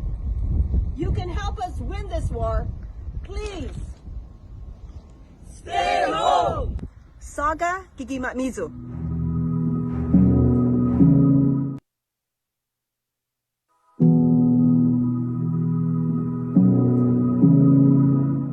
Hafade Guam, Adriana Cotero here, and I am currently reporting from home. And I encourage every single person in this community to stay home. COVID-19 cannot survive if we do not feed it, and that means staying home and washing our hands.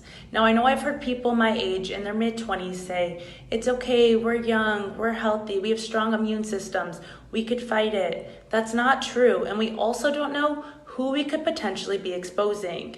The only way that we can fight it is if we stay home. It is our duty to stop the spread and to stay home. Be safe, Guam.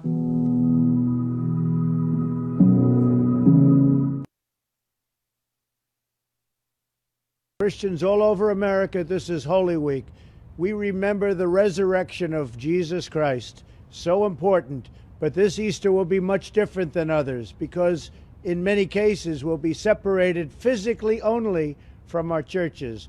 We won't be sitting there next to each other, which we'd like to be, and soon we'll be again. But right now we're keeping separation. We're getting rid of the plague. It's a plague on our country like nobody's ever seen. But we're winning the battle. We're winning the war. We'll be back together in churches right next to each other. Celebrate. Bring the family together like no other. We have a lot to be thankful for. Happy Easter, everybody. Let me just give you a very brief explanation of it. So in the CARES Act that was passed by the president, signed by the president, there are two programs for unemployment. We qualify for those programs now. The first program is the pandemic unemployment compensation, and that is a program to be given to people who are unemployed. Although we don't have unemployment insurance here, we do qualify for the pandemic unemployment compensation. That is an amount that will look at the average payout of unemployment insurance, and that roughly is about the employment program. This is roughly about $600 a week. So these two programs, the federal pandemic unemployment compensation and the pandemic unemployment compensation, are two programs that we will be benefiting from. This gives us a total of about $960 a week. This is a weekly check that will be given to our unemployed personnel. These are individuals that have been either furloughed, removed, or hours are decreased. I think it's effective March 22nd. And so those people who apply and are approved and qualify will then be getting this amount weekly for 13 weeks, and then just the PUC for the remainder of the 39 weeks. It's a 39-week employment benefit. The federal pandemic unemployment is a 13 weeks benefit. So simply, if you qualify, you will be able to get $960 for the first 13 weeks. Then after the 13th week, up to 39 weeks, you will be getting the $360 a week. It's a great benefit for our individuals that because of coronavirus lost their jobs. It's a benefit that will bridge these individuals.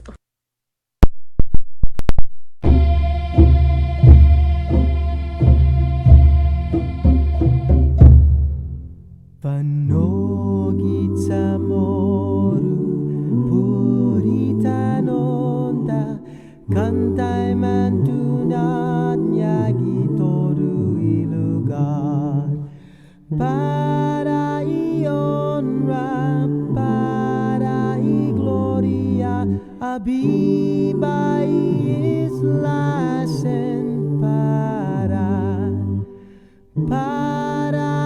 honra, para gloria.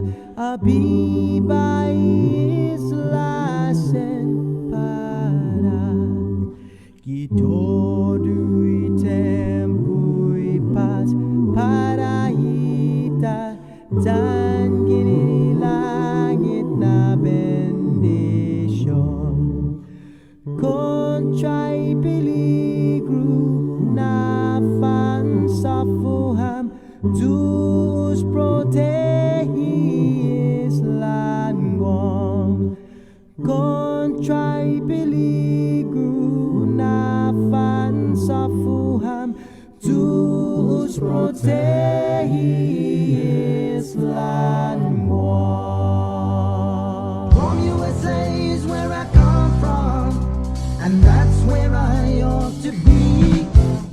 Enjoying the girls along on the beach and under the coconut. Remember, if you're on the beach, it's only for individual activities. If you're at the beach, go home. Stay home. KC there. Hey, want to say good morning to our viewers on KUAM TV 11. Avde. You know, we wanted to get it out as many ways as we can. So 8 to 10 weekday mornings containing COVID will be streamed live and broadcast on KUAM TV 11. Other ways you can catch this show, 93.9 FM on your radio dial. Good morning. We're also streaming live, KUAM News Facebook. Good morning to our Facebook Live listeners.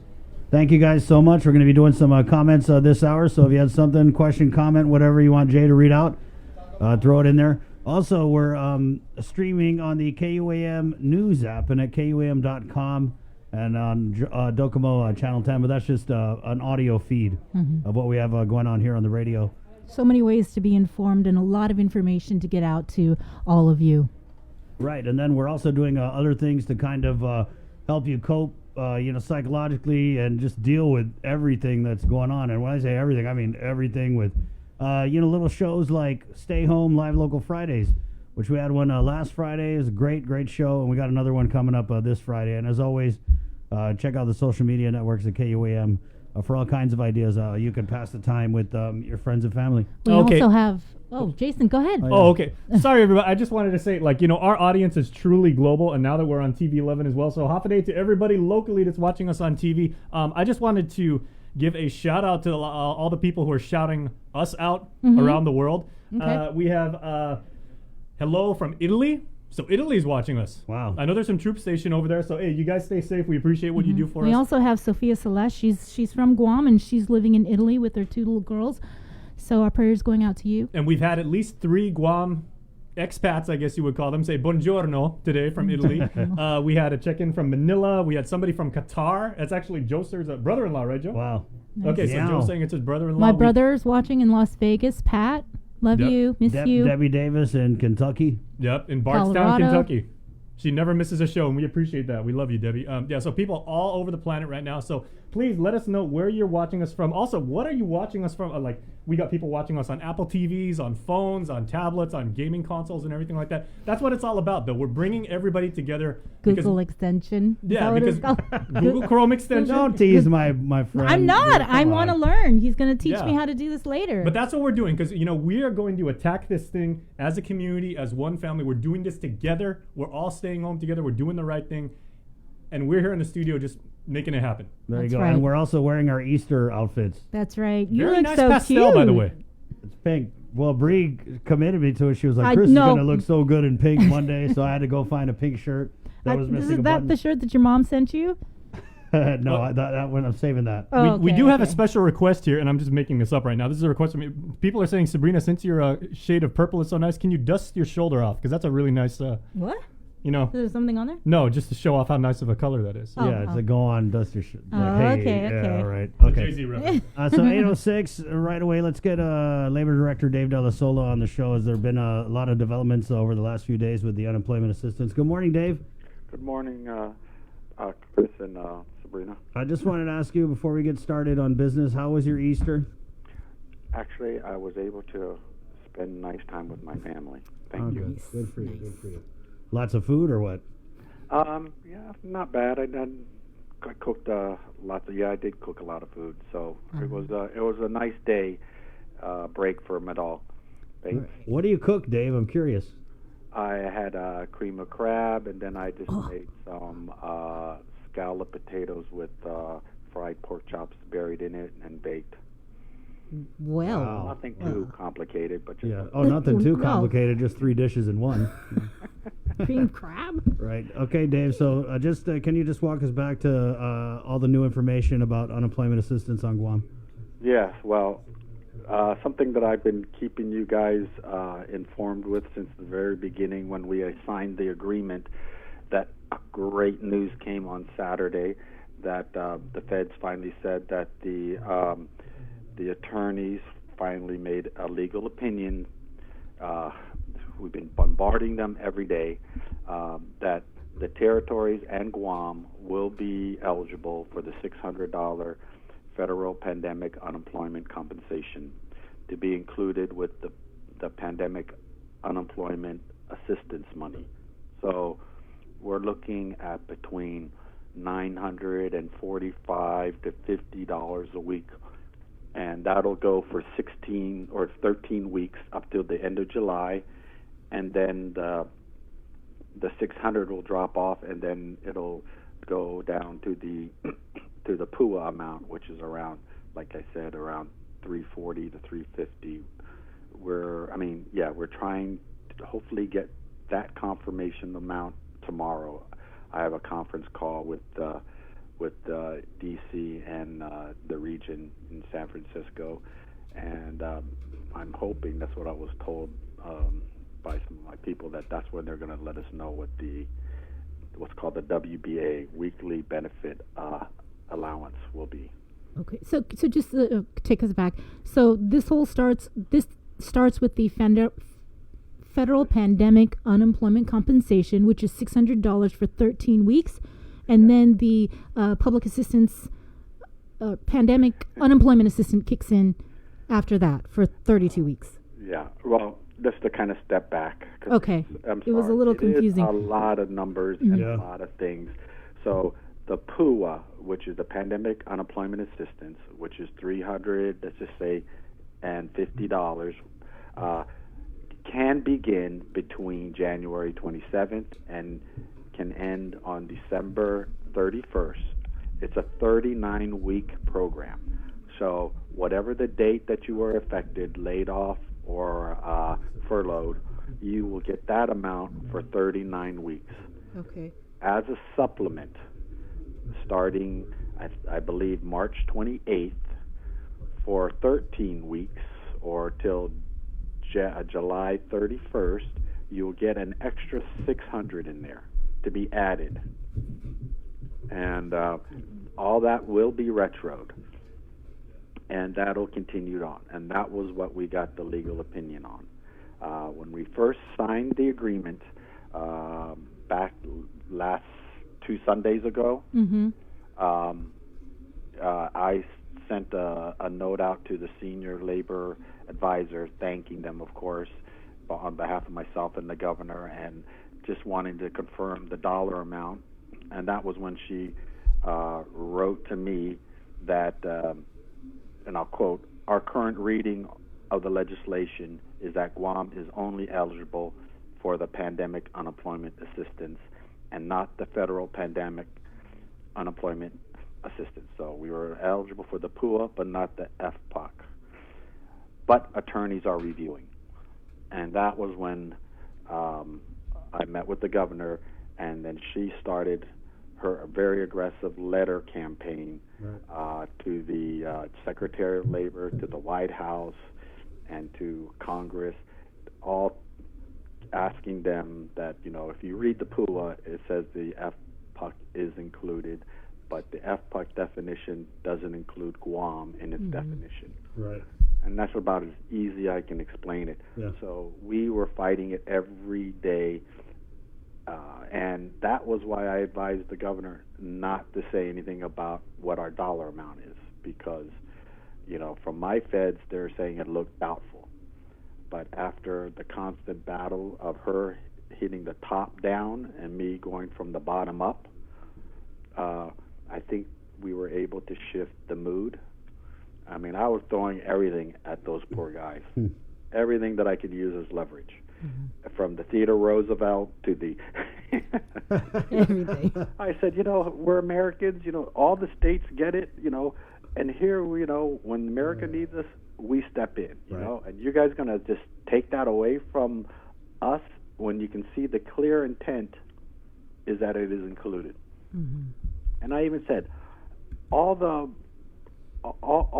media and all the stuff that are coming out, our media reads it and they're taking it and saying, yeah, the 600 is there, it's written, and they're advertising out that it's 960. Yeah, 960.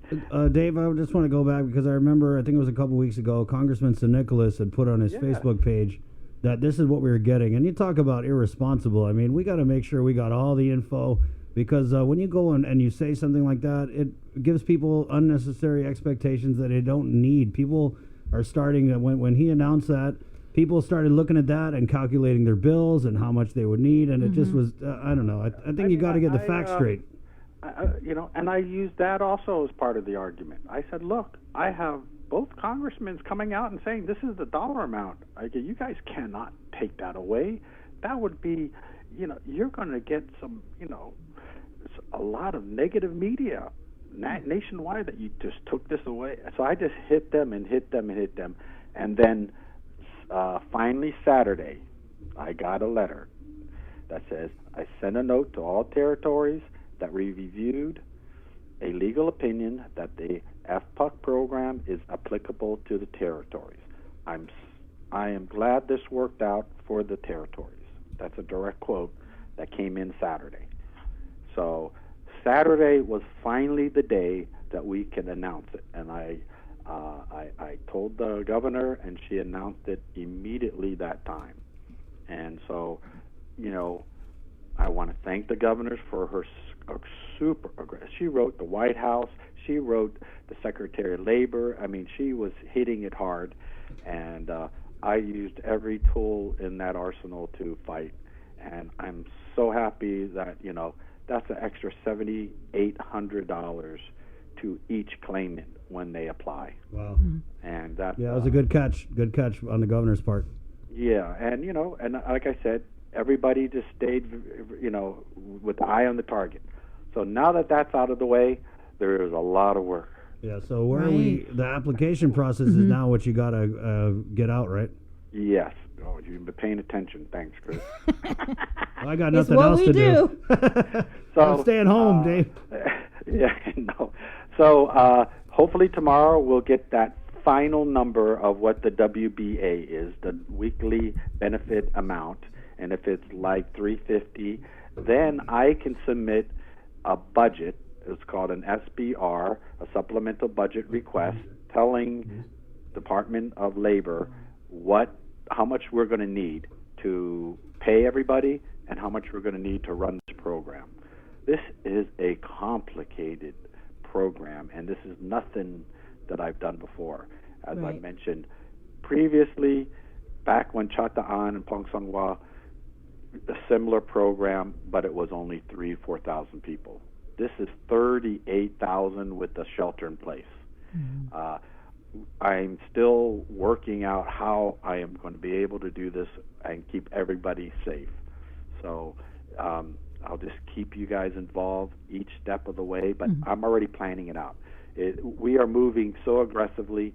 The governor was allowed to put up local funds just to back the procurement process, and by the time the procurement is ready to hopefully buy the softwares, do all the materials that we need to put this program together, the federal funds will come in and we'll just pay it off with the federal funds.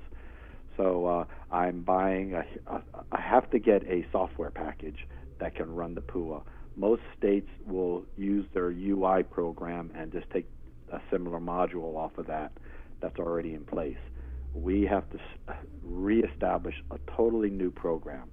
So this will hopefully kick in by the end of the month. We're looking at this week to do a very aggressive campaign on all the employers to register on Hire Guam. That'll be the first step, and then hopefully the software for the employer module will be loaded by then, and then they can submit all their changes of employment to that company of their employees. So they can submit each employee's name and their socials and all their pertinent information. So that way, when they apply for the PUA program, I have something that I can reference back to collaborate when they were laid off or furloughed. Right. So that's that. I already submitted a draft application. Okay, so I just got a comment. Where can we access the application? Answer to that question, Irene, is we're still working on it. Yes, we sent them a draft.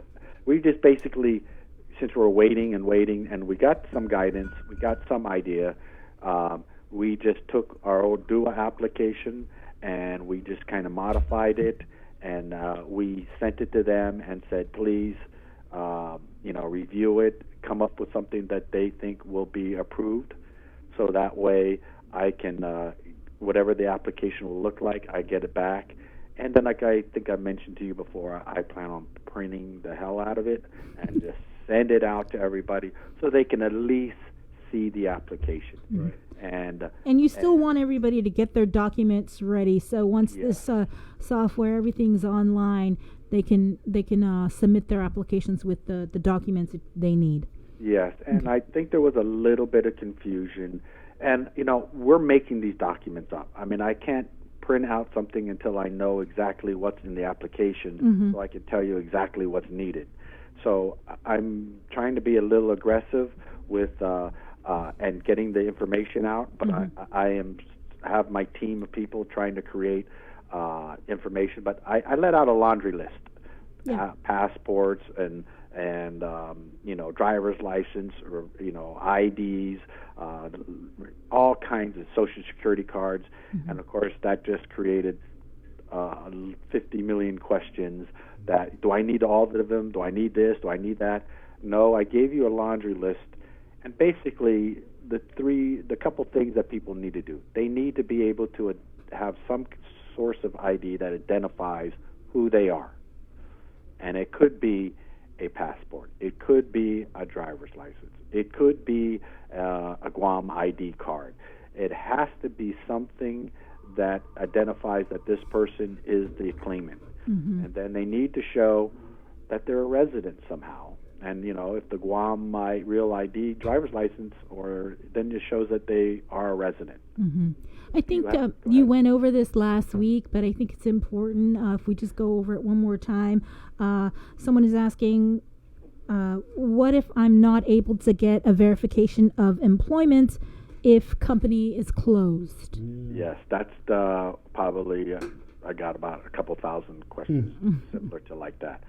I'm running up some of these questions up the chain to the region, because I need to make sure, I have an answer that we could do, but I need to make sure that answer will fly with U.S. DOL, so that if we get audited, they will say that's acceptable. Because if it isn't acceptable, then Guam will get dinged and Guam will have to pay for it. So I've went as far as to say, can we just do self-certifications and then get the proof later? Right, like an affidavit or something, right? Yeah. They said that's a good question. Remember, we never really had this problem when it was just the typhoons, because after the typhoon, everybody just started rebuilding and getting back to work. And, now that it's everything is shut down and you're shelter in place, you can't just reach out.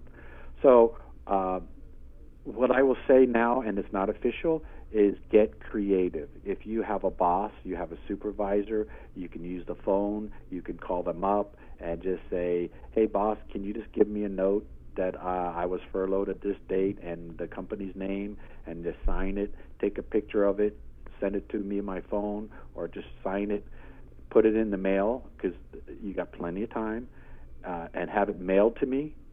And, I will do whatever I can to be to be judiciously laxed with what I can take as long as I can go back and prove it. As long Right. as I can go take that letter and then call your supervisor and verify down the road that, that Chris Barnett was laid off at this date, at this Hey, time. don't jinx me.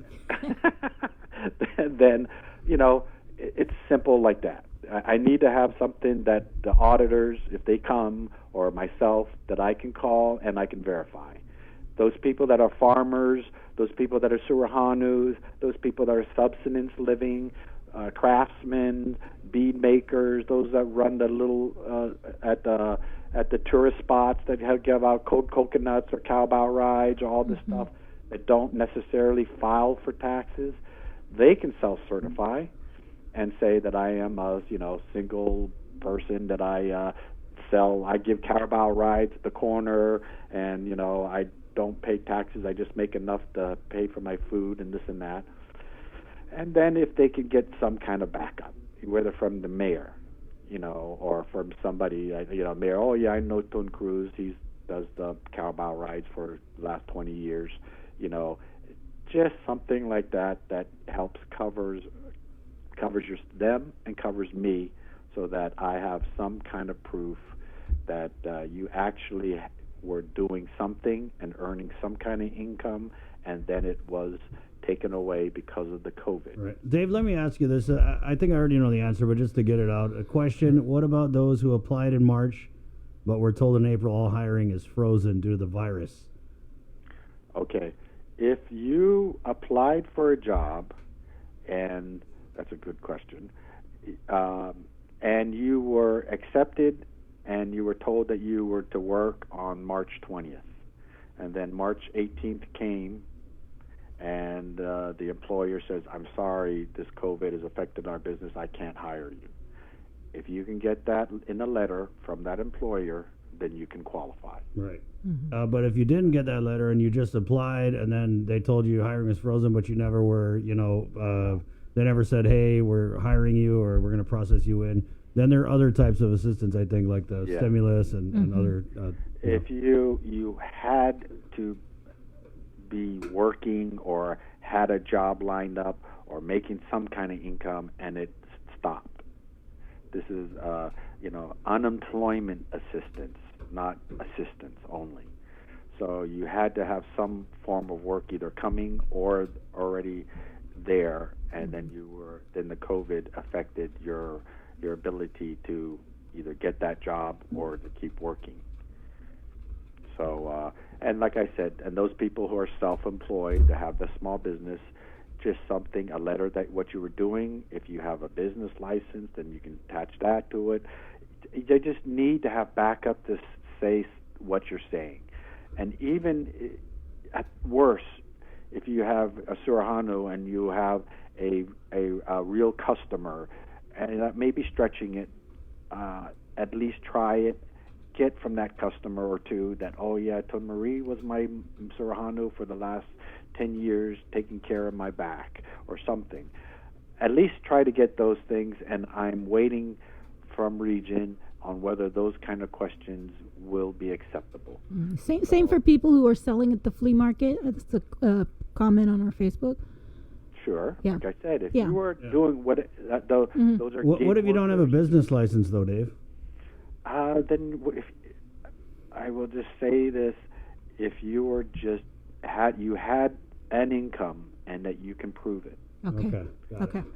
There's so many millions of people, right. so many. But if you had an income and before this whole thing happened, and you don't have one now, you need to get creative and show me some way of proving it that not only satisfies me, but like I told you, the Inspector General got $26 million to stand up an auditing program for this.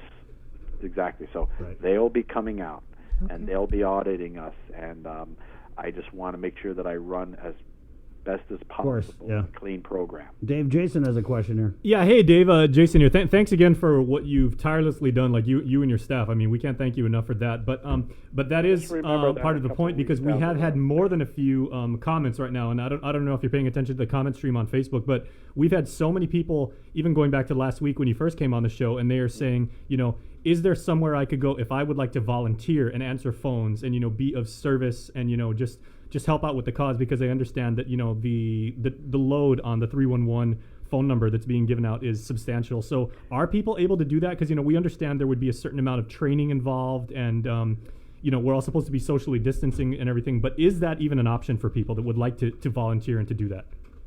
Normally, I wouldn't have a problem, but with the shelter in place, there's no real way of training and getting them spun up that is safe and effective other than trying to do it over the phone, and that would be very difficult. So at this time, I don't have a method for accepting that. Later on, maybe that opportunity will come up, and I have no problems, if that's the case. I will be working with the governor to take a lot of the GovCom workers that are staying at home and that have the abilities to assist in this, whether it be application inputting or whatever ways possible. So I plan on using that resource, and we'll see how that works out. So this is going to be a huge mobilization. Getting 38,000 people accept their application, getting it inputted, and then just figuring out how we're going to get a checks out every week. Yeah. That is, I can't tell you how huge of an operation this is going to be. Yeah. And it's going to take a massive amount of help in the government and people stepping up, government workers who are getting paid right now, and being assigned projects and helping out as we try to help our island. There's no way that the Department of Labor can do this by ourselves. There's no way. Well, Dave, I'm praying. I prayed all weekend, for the Lord to provide you the guidance and to give you the energy, and for all the people who need to stand this up and hit the streets and make it work. You know what? I know we can do it, Dave. We can, and it'll just take. And you guys just keep getting the information out. I will start pumping out some better tools for people to understand how to apply, what do I do, what do I, FAQs. I'm having my people start this week, trying that up. I even have Region. They said that was a great question because all their stuff is all UI and PUA mixed in together, so they're trying to separate it so that we can get something. So be patient. I know a lot of people have questions. They'll start to be answered, and we'll just start chipping away and get this program up as quickly as I can so that we can get the money to the people. All right. Thanks, Thank you, Dave. Dave. Once you get that FAQ, send it over, and we'll get some PSAs created so we can let everybody know where they need to go and what they need to do. Thank you. Bless you. God bless you, Dave. Thank you, Chris. Wash your hands, man. Hey, and after all this is over, Sabrina wants to try your crab. I'd love to be able to face her again. It's been a long time. I know. Yeah. So after COVID, okay? Yes. Okay. Thanks, Dave. Thank you. Thank you. All right. So yeah, Dave De La Sola there. There were a lot of questions on the comment feed. Basically, you guys are asking about applications. They're working on the application. There's no way to fill out an application right now. But you do need to start getting your paperwork ready, documents that you're going to need. You need, of course, a valid photo ID because they need to know, who you are, that you're a resident of Guam. If you got a copy of your passport, get that ready. Copies of your latest paycheck stubs, social security number, and a certification letter from your employer. All right. 8:30. So that's that. Of course, like Dave said, they're going to keep us in the loop. Once we get stuff, we'll shoot it out to you. 8:31. Let's bring our education reporter Adriana Cotera from the KUAM news team onto the show. Good morning, Adriana. Good morning. Happy Easter, guys. Half a day. Great in your bright colors. Thank you. I just wanted to. Awesome. I saw that yesterday you were out picking up trash at a beach. Saw that. Yeah. Where was that? just trying to do a good deed on Easter. That's just kind of what I, like growing up, I'd always go to Easter Mass with my family, and then afterwards we usually go donate something to a charity, but trying to do social distancing responsibly, right? So not be around too many people. So I just had, that was an Inarahan, like a Bear Rock down there. So I had, can you guys hear me? Yeah. Yes. Yeah. So I had, one of my friends lived down there, and he was there like last weekend and had posted about it. And I was like, oh my goodness, I couldn't believe all the garbage. So I was like, if I have free time this weekend, I'll go down there and pick up a little bit if I can. But yeah, there was a lot of marine debris down there. So yeah, I just wanted to shout you out for that. Good job. Thanks. Thank you. I mean, was that the extent of your whole Easter, or did you do anything Eastery? I mean, I ate some mangoes. I saw that too. If you want to know at any given time what Adriana is doing, please follow her on Instagram, because obviously Chris is checking it out every single minute of every Well, day. dude, she took the mangoes. Joan brought in the only 10 ripe mangoes in Guam.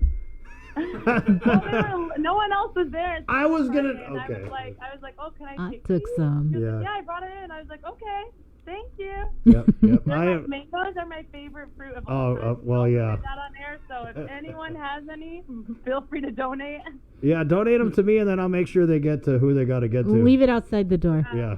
Yeah, exactly. Okay, so Adriana, we brought you on to discuss some education bills that are, I think they're on the agenda for session. And this is relative to something that needs to be done to allow students to graduate. Am I right in saying that?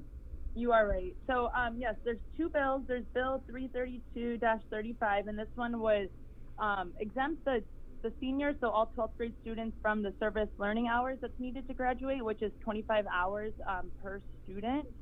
So and that started when they first went into school, right? Like since the beginning of high school. So that exempts them from reaching those 75 hours, which is a requirement. And then also Bill 339-35, which would also exempt from the entire school year, the 2019-2020 school year, the minimum requirement of 900 instructional hours for the Guam Department of Education. So both of these bills are, in order for them to continue with, they already have the school closures, but in order for students to, graduate, so these seniors can graduate. And it was put into law, so they do need to change that in order to allow it. And I think that I was reading that the Guam Education Board had sent a letter in support, because two Vice Speaker and Chair of the Committee of Education, Selena Nelson, supporting it, and I think they said that they typically have about 2,000 students who graduate a year. Right, and they're all hanging in limbo. So this is something that definitely needs to get done, right? Yeah, yeah, of course. If they, especially, these poor students already, they're not getting a ceremony, and then they might not get a diploma because of this one requirement. So it is something that needs to be done.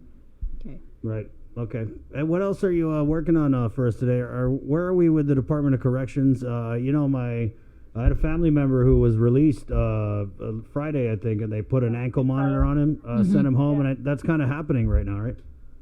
Yeah.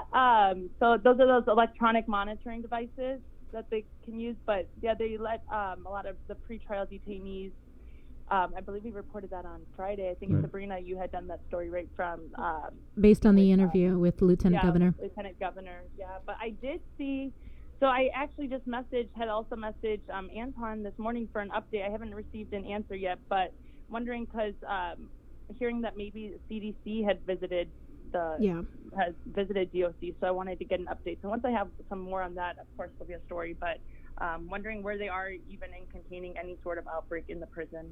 Right, that's what the Lieutenant Governor had mentioned when we spoke with him last week, Friday, that the CDC had paid a visit over at the Department of Corrections. I'm not sure what day last week, but I know that when you had reported that there was a recruit that had tested positive for COVID, and the LT on Friday mentioned that the CDC was there, and I guess they were trying to make sure that the Bureau of Prisons, all the guidelines that they set forth on how to mitigate an outbreak of COVID wouldn't take place there. So it's actually something that we really do need to follow up on today. like whenever we mentioned that's our crew, they were telling us all the efforts that they were doing to try and contain it, but they never mentioned that the CDC was there. So, Right. Yeah. And you would think that that's almost the first thing that they would want to mention, be like, oh, we brought the CDC here, that's how we're trying to contain it. It makes me wonder what the CDC had to say, and if it was, Exactly. if they got chewed out. Yep, that's well. I mean, hopefully we'll find out those answers today. Yeah. Because I was very surprised that wasn't the first thing that they said. Right. Adriana, I just sent you a recording on your WhatsApp. Now, this is someone from the inside who had called for us Friday when we were off the air. And I know Bree heard it. Figure out if we could play it on the air, but I sent it over to you to kind of find out what the voices on the inside are saying. Because, we can talk to the officials all day, whether or not we're getting the straight story or the info that they want to present out to the public remains to be seen. So. And just for clarification for people who are just joining in on this conversation, the release of pretrial detainees, these are for non-violent offenders. And these are people that are accused of a crime. They haven't been gone through trial yet. They're just accused of a crime. So just so we're clear on that, we're not just releasing convicted criminals out into the community. Right. Oh, yeah. And my relative was framed anyway, so. Oh, my God. But other than that, today I also will be have an interview. I had mentioned it briefly about it, but with a few of the CNMI representatives in the minority there that have they've kind of come out public after all these cuts have been made, and they had put in an open government request months back, and they received some results back, and a lot of information will be coming out of that, but just on some money that's missing for the most part, and they'll be explaining it. It's just a big coverage, so it's going to be a longer interview for them explaining it since it's a unique situation.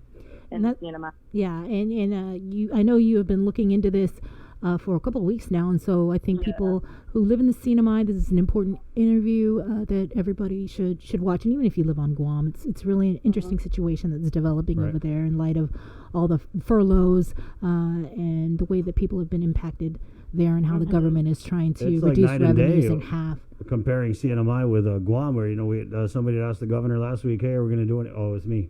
We're going to do any cost cutting measures? And she said, "No, we're going to stay at." And that, like I told Minority Leader, I think they're just trying to hold everything down until we get that $130 million payday from the feds. So. Right. Well, yeah. With this one coverage, which as I really do encourage everyone to tune into this, it'll be about today at around 11. But yeah, there's this fund that's supposed to have millions of dollars in there, and no one knows where these millions of dollars are as of right now. And I've reached out to the office of the governor and the CNMI, and they have yet to get me any real information or even respond very much to an interview. But it's okay. We'll keep trying. Yeah, keep trying. Yeah, we can keep trying. That's one thing we do really good. Yeah, we'll keep trying. But so the minority members have definitely been speaking out about it, and they'll explain it all from start to finish. But it's money that could have came in. It's supposed to come in to aid for situations. Right, Adriana, I want to switch gears here. Where's the chief of the Guam Police Department? Have you heard anything from him? I have not, actually. I have, I've spoken with Sergeant Tapao, and I have asked and requested for an interview, but he says that the chief is very busy right now, and he also has requested that I go through him first before, because sometimes when I message Tapao and I don't always hear something back, I'll just call the chief and see if I can get something from him, but he has asked me to just go through him as far as any matters. And he's been, Sergeant Tapao always answers, so he's been answering everything for the most part. But I have not heard from the chief. I have asked for a few interviews, though, seeing if he would like to go on, so we can update from the chief of our. Right. I mean, I know he's busy, right? There's the big command center that he's involved with. So maybe we could get Sergeant Tapao on to you talk about this curfew and how people are behaving, because people are out there driving and dying on the roads. Yeah. We should be staying home. And I know in the last interview that we did with Tapao, he was mentioning how they're seeing people who are speeding and picking up their speed. And that's probably another reason why these road closure / not checkpoints are a good idea, not only to catch people that are speeding, but to tell people that you really should stay home. There was a video that we had from over the weekend. It was that high-speed motorcycle Yeah, that was in Barragata. Yeah. And that was... I know that yeah. went around everybody's WhatsApp because I started getting it back after it was on our chat. And we know who sent that video, and we know it happened just that night that we got it. So. Ridiculous. Yeah, I think even when Sergeant Tapal had said last week that they were clocking people at 90 miles per hour. Yeah.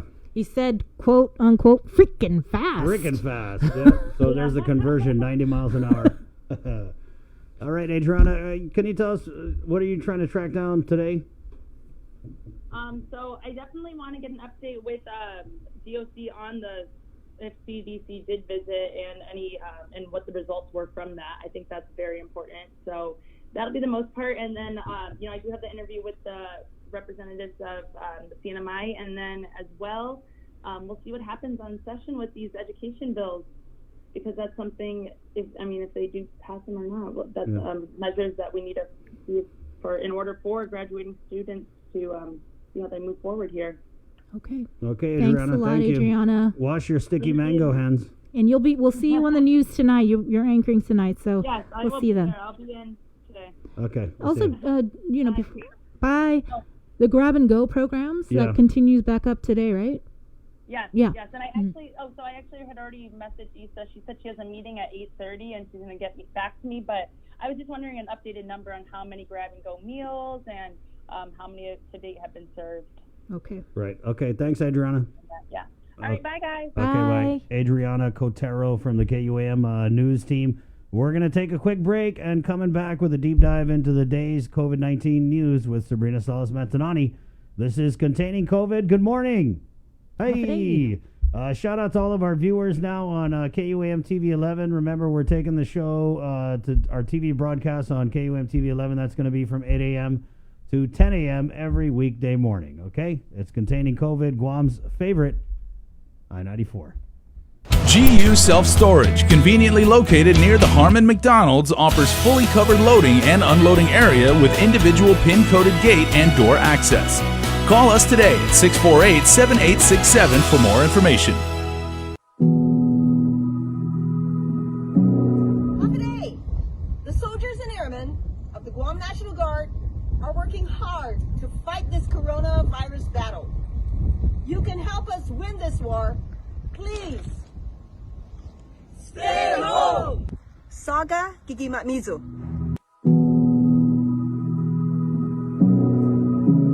Buenas and half a day. Mabuhay. What's up, Guam? I'm Norm. If you're watching this from home, then great. But if you're somewhere you don't have to absolutely be, please go home and stay there. I know it's difficult for us to change our routines and habits, and personally, I'd rather be with my family and friends dining in a restaurant or going to the movies. But the timing, it's just not right.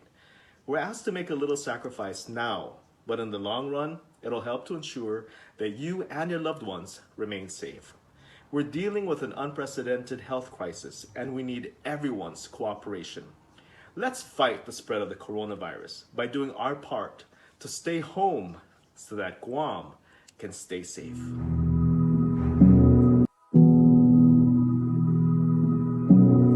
Miss our daddy, Specialist Joshua Manzanotnia. I can't wait for him to come home. Keep us safe and stay home. I miss my daddy, and I can't wait to see him. So keep us safe and stay home. Dab.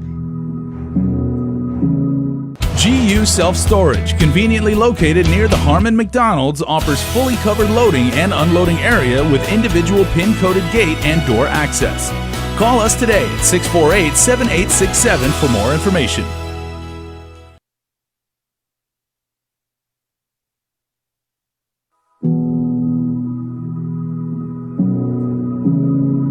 Howdy everyone, and hello mga kababayan. Nestor Lecanto here from KUAM News. Just wanted to remind you all that we are in the midst of this battle together, this war against the coronavirus, COVID-19. And just wanted to remind you, one of the best things that we can do to fight this is to wash our hands. I saw something on TV, and you need to do this for at least 20 seconds. You can maybe sing "Row, Row, Row Your Boat" or "Happy Birthday" a couple of times. But make sure you get everything. Get the top of your palm, your hands, the bottom, your thumbs, in between your fingers, and you can even use just regular soap and water. But just wanted to remind you that we're all in this together. We're going to get through this. And finally, stay home. That's very, very important. Nestor Lecanto for KUAM News.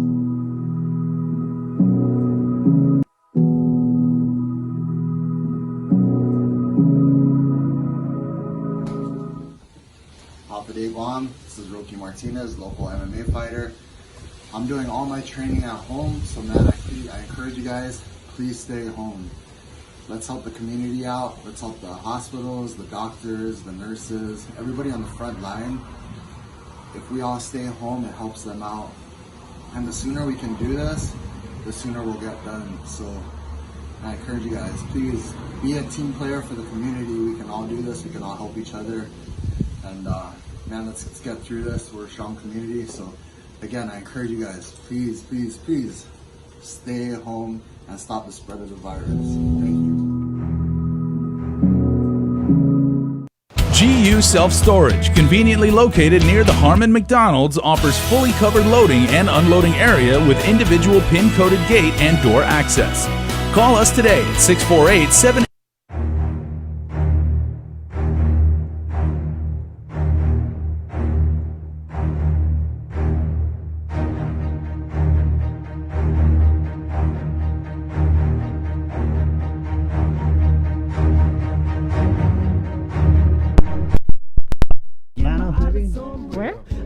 The ATL, Bree. Oh, ATL, Yeah. sorry. Hot Atlanta, okay. Oh, That came out of Jason's mouth. Now Hotlanta. it's Chodlanta. 848, containing COVID, the KUAM News takeover of Guam's favorite. Good morning on you and all of our streams and platforms. Time now for a deep dive into the day's COVID-19 news from the KUAM News team. Sabrina Salas-Mantanani. Today, everybody, the latest information from the Joint Information Center coming out at 9:55 p.m. And this was Saturday.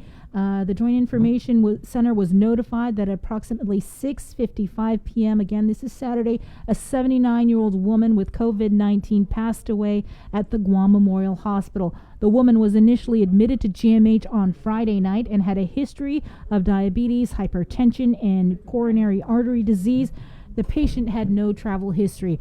The governor, when the release came out, says, "We mourn for everyone touched by this awful virus, and we send our deepest condolences to this woman's family and friends. While no one can take away the pain felt by her loved ones, we can work to limit the damage it causes." The governor adding, "What we face as an island isn't easy. It's painful and it is hard, but this virus will take even more from us if we aren't committed to staying home and stopping the spread.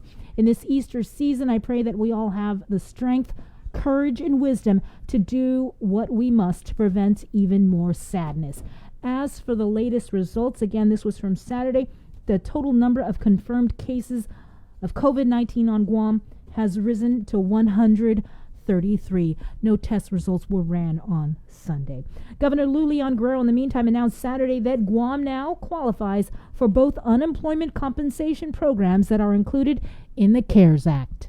Let me just give you a very brief explanation of it. So in the CARES Act that was passed by the president, signed by the president, there are two programs for unemployment.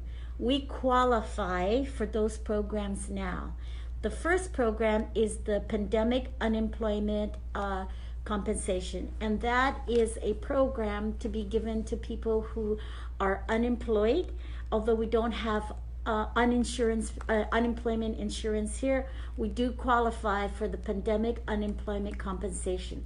That is an amount that will look at the average payout of unemployment insurance, and that roughly is about $360 a week.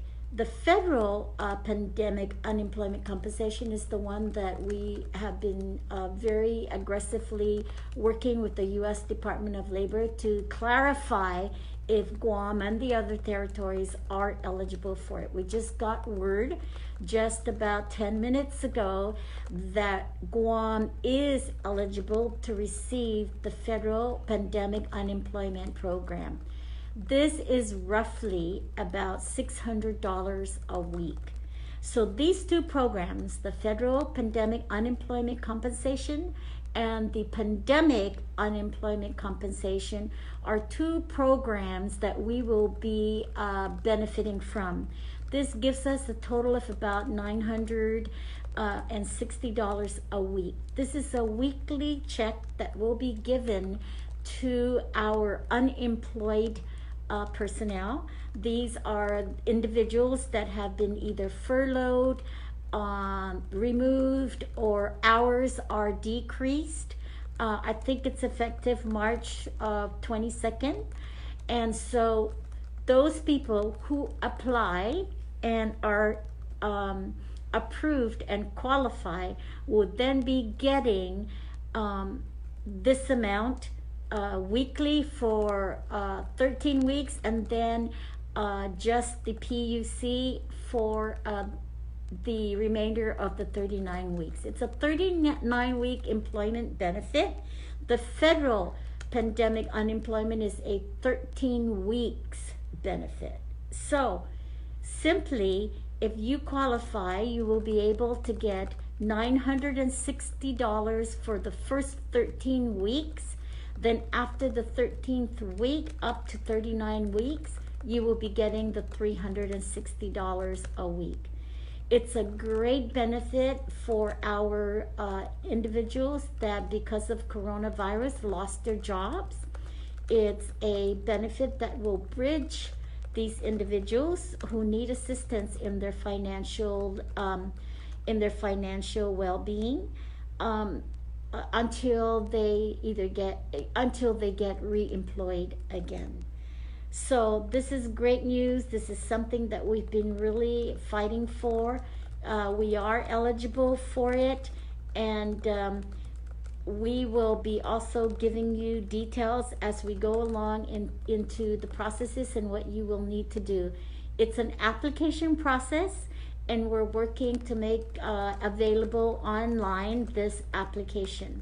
You could also discuss it with your employers, because the our Department of Labor has been reaching out to businesses to make sure that they register in the employers portal. So good news for Guam. I know it's not going to happen tomorrow, but there are other things that that is going to be happening this week in terms of individual assistance of those people that have been affected in their job employment as a result of the coronavirus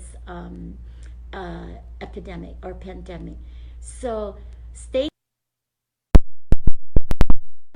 for the federal pandemic unemployment compensation program. We already received word a couple of weeks ago that we were eligible for PUA, that is the Pandemic Unemployment Assistance Program. So the Department of Labor, you may have heard him, Dave De La Sola, he was on the air just a few minutes ago announcing that they are working on getting the application process ready to go and the software that's needed to handle this massive amount of people that will be applying for both programs. And he estimated it could be upwards of 38,000 people.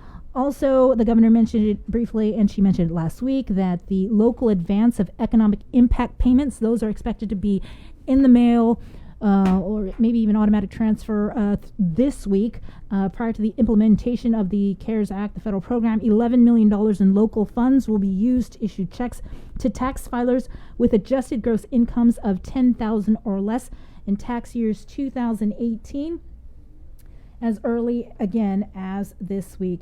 Meanwhile, over the weekend, we brought you the story about Manumco retirees that were caught in line trying to go to the commissary.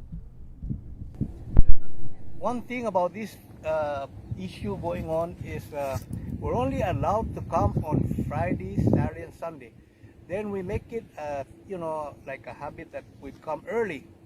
But due to the fact when we come early and we park at the parking lot, they say that we're not allowed in the area. To begin with, there's no sign stating on the road or somewhere that you cannot be at the commissary premises at this time until 9 or 10. That's what I'm standing for and all that. And we deserve better than this. This is too much for the island of Guam, especially with this disease that's going on, and it's making it more harder on us. I know that those security people are doing their job, and I even told them, I want to speak to the person that is, but they won't allow me. They'll rather bring a chief, which, you know, hey, they're all in the same boat, whatever, the chief and all that, but it's the one that's making that direct order and all that. I want to listen to him and tell him what's going on, because to begin with, there's no sign. It's not being on the media that people that are going to utilize the commissary and exchange have to be on the right time, and they cannot be gathering on the parking lot or lining up in this situation. Thank you. Appreciate it. Thank you. Saturday morning, Chris? That's Uncle Tony Guerrero. Uncle Tony Guerrero. And after seeing this video, Senator Kelly Marsh Titano, she wrote a second letter to Rear Admiral John Manoni, reminding him that the community of Guam is currently accommodating the military's stated need of individualized lodging for the sailors and airmen in quarantine, and that, quote, it is imperative that just accommodation of veterans likewise be developed by implementing measures for base shopping access. Senator Marsh saying she's deeply disappointed that several weeks into our national and island states of emergency, Joint Region Marianas is yet to develop effective protocols to help ease issues of base shopping access for veterans, especially those with medical conditions and or disabilities and who are Manumco. After weeks of untenably long access lines to enter the base or base stores that sometimes require Manumco to wait for hours in the sun, just this morning, media reports indicated veterans being turned away at the Navy Commissary. For an update on the USS Theodore Roosevelt, as of today, 92% of the USS Theodore Roosevelt crew members have been tested for COVID-19, with 550 positive and 3,673 negative results, and 3,696 sailors having been moved ashore. On Friday, we reported that one of the sailors was hospitalized and one is in ICU. In national news, nearly 17 million Americans filed for unemployment in the past few weeks. The nationwide rate now has a staggering 13%, and many of them are struggling to put food on the table. Here's Dana Bacchus. Food banks across the nation. The number of cars has been overwhelming. Long lines are painting a picture of the economic hardship caused by the coronavirus pandemic. Historic levels of unemployment mean an increase in demand for food. It makes a big difference. It's a good help. Letta Garcia lost her job in market research. She came to this food bank in Los Angeles to help feed her family of 5. They're giving you chicken and some canned food, so it's pretty important because it's something that would help my family. In Northern California, crowds blocked streets and created a backup on the freeway at Cathedral of Faith's giveaway. Pastor Ken Foreman says he's never seen anything like it. Our typical month, we would do $1 million a month in food giveaway. In a week, this week, we'll do over $1 million. And as the demand rises, I probably have in the neighborhood of 60 to 70,000 boxes that I'll leave in the field. Farmers fear they could soon be out of business. Florida farmer Ken Carpenter gave away what he could to a food bank, but says he has produce that will rot because of the drop in demand from the food service industry. Not enough customers for all the tomatoes, beans, squash, everything that's raised in Homestead. We're all struggling. This church in San Pedro is now giving away food to the community every 2 weeks. Feeding America estimates its network of 200 food banks would need an additional $1.4 billion in resources over the next 6 months to continue to feed those in need. Danya Bacchus, CBS News, Los Angeles. Meals program, it starts back up today. President Trump, in the meantime, he delivered an Easter message through a Twitter video released by the White House. Christians all over America, this is Holy Week. We remember the resurrection of Jesus Christ. So important. But this Easter will be much different than others because in many cases we'll be separated physically only from our churches. We won't be sitting there next to each other, which we'd like to be, and soon we'll be again. But right now we're keeping separation. We're getting rid of the plague. It's a plague on our country like nobody's ever seen. but we're winning the battle. We're winning the war. We'll be back together in churches right next to each other. Celebrate, bring the family together like no other. We have a lot to be thankful for. Happy Easter, everybody.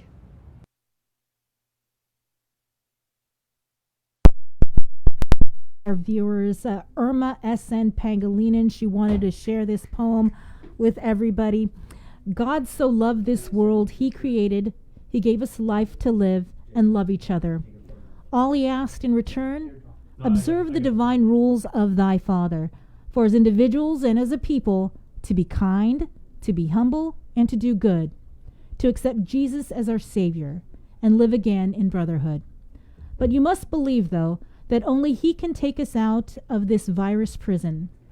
For his only begotten Son had died for us, and the time has come today, for he is risen. And that was a poem submitted to us by Irma S.N. Pangilinan. Thank you, Irma. All right, there you go. That's a deep dive into the day's COVID news with Sabrina Solis-Mantanani. We are KUAM-FM, Hagatnya, Guam. Good morning. There's a story there you played nationally about the hungry and a little piece in there about farmers and crops now that there's no demand, and that's happening right here at Guam. So we wanted to bring from the Department of Agriculture. He is the Chief of Agriculture Development, Mr. John Borja, onto the show. Good morning, John. Good morning. Hi, John. Hi. So I guess we could just start. I got some pictures from some farmers this morning. We're going to throw those up on our feed. Can you just give us your assessment of the situation the average local farmer on Guam is going through right now because of COVID-19? Yes, yes, sure.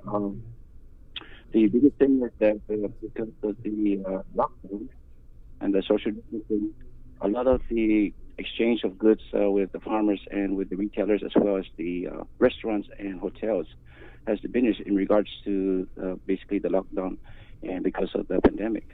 It's unfortunate, however, all these perishable items are not moving as quickly as possible, and a lot of these are basically same kind of crops, same type of crops that are being sold in the markets that are basically have a short shelf life, that are basically are being lost because there's no consumables that are being sold to restaurants as well as to basically the outlets that they used to sell before the pandemic. And I could see that some of the crops that are being sold in markets are limited in regards to shelf life, for one thing, but there also are some of the crops that are being sold now are the melons and stuff that are longer shelf life, a couple of weeks longer. But however, the limitation here is that the volume is limited, and so much that the markets that are actually accepting produce now are very little, and they're limited also in space. Right. And the amount they can get. In regards to that, that also brings down the prices. And then we got the surplus that farmers are just basically have at the fields or whatnot that are just rotting away. Right. So I'm encouraging some of the farmers to try to do some value-added stuff if they can, or if they can do a cold storage, keep that, or give it away, or write it up as a loss, as a small business loss, so that they can claim that later with the taxes or whatnot, based on their small business as farmers, and to be able to compensate themselves by applying for the labor thing for the small business loss with the Department of Labor in regards to the pandemic system.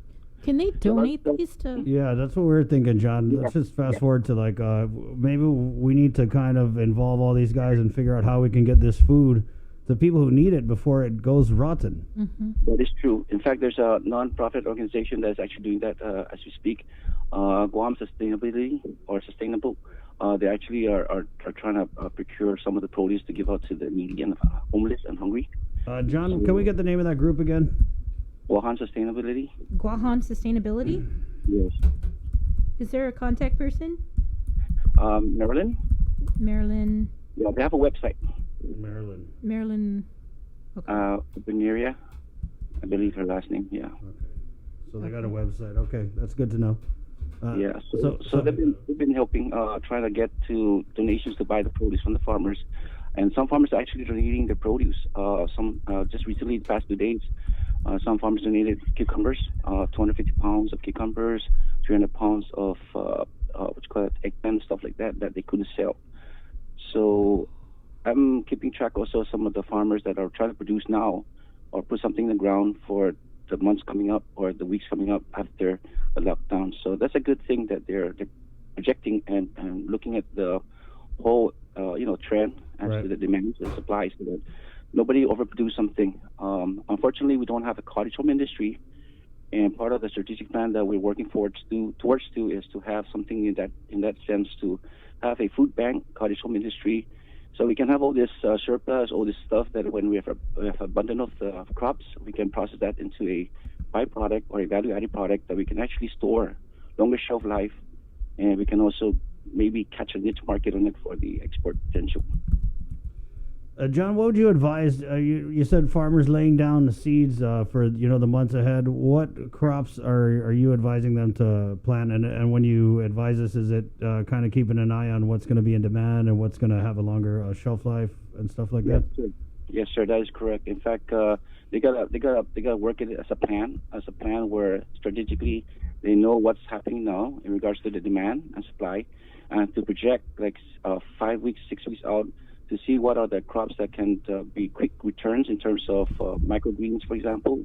Again, depending again on the situation, on the pandemic, whether the lockdown is lifted or not, the social distancing will place a big emphasis on the type of crops because of the uses of the crops. But for the eggplants, those are like 75 days down the road from seedling to crop to a fruit, and then other crops can be planted. But again, it's all in the planning, listening to the news, projecting, and to put down what you need to know is basically how many days it takes to produce a product, a crop, so that it overlaps, or it's a staggered planting, so that you don't have all the farmers planting the same thing at one time, and maybe some coordination. Who knows? Maybe X number of farmers will grow eggplant, X number of farmers grow cucumbers and whatnot, so nobody plants everything at one time. And then the government of Guam buys it up. They buy all the produce, and then we do a food bank like we just saw in this Los Angeles story. Problem solved. That would be a great master plan. That will be a great plan. When we don't have those things in place right now, we're working on something for down the road to put together a strategic plan that involves everything from food security, sustainability, and biosecurity, and also food bank included. Right. That's good. That's good to hear, John. So what would your message be to the farmer out there who right now has, 20, 50, whatever, 100 pounds of golai just rotten? Well, it's rotten, and basically, if you can give it to somebody that may have a livestock, but keep in mind social distancing. Some of the livestock producers don't have any of the restaurant waste that they acquired before the pandemic, so they may be happy to receive your rotten fruits and vegetables. In most cases, try to use up as best you can, and spoilage is the biggest thing. Make sure that you don't contaminate what you're eating in regards to storage wise. And basically share, keep in mind again social distancing. So what it is that basically, it's a rough times. Even I myself, I'm a farmer, and I'm finding it hard to comprehend as to what would the market really want down the road after this is all over. There's going to be a big production once this is over, because a lot of people are going to be back on their feet. They're going to be able to move around and to be able to market stuff that they have been growing. Right. All right. Thanks a lot, Mr. Borja. Yeah, John, appreciate it. So we're going to try and get a hold of, it's the gusustainable.org is the website. Or their Guahan Sustainable Culture on Facebook. There's a phone number here, so we'll try and give Marilyn a call. There's a couple other people that are on their team. Hey, but good job for them. And John, thanks for keeping an eye on this. No problem. All right. Right. Take Animal care. feed. My friend Jessica from the OJ Triton Farm has said animal feed and compost. Yeah. Right. Okay. Yes, that's great. Okay. Right. Thank you, John. No hey, problem. wash your hands, huh? Yeah, I always do. Okay, good. I know a farmer he got dirt on their fingernail. Thank you, John. Okay. Hey, 910 KUAM FM Agotni Guam again. It's containing COVID. Also want to try and get the Salvation Army Major Tom stand by and find out. They just got a big donation last week, so we'll talk to him, get him on the phone. But we're gonna take a break here again. 910 containing COVID. The KUAM News Takeover, Guam's favorite. Good morning. Variety Taco GU Self Storage, conveniently located near the Harmon McDonald's. We offer affordable rates, online payments, and auto bill pay for your convenience. Plus gate access daily from 6 a.m. to 9 p.m. Call us today at 648-7867 for more information.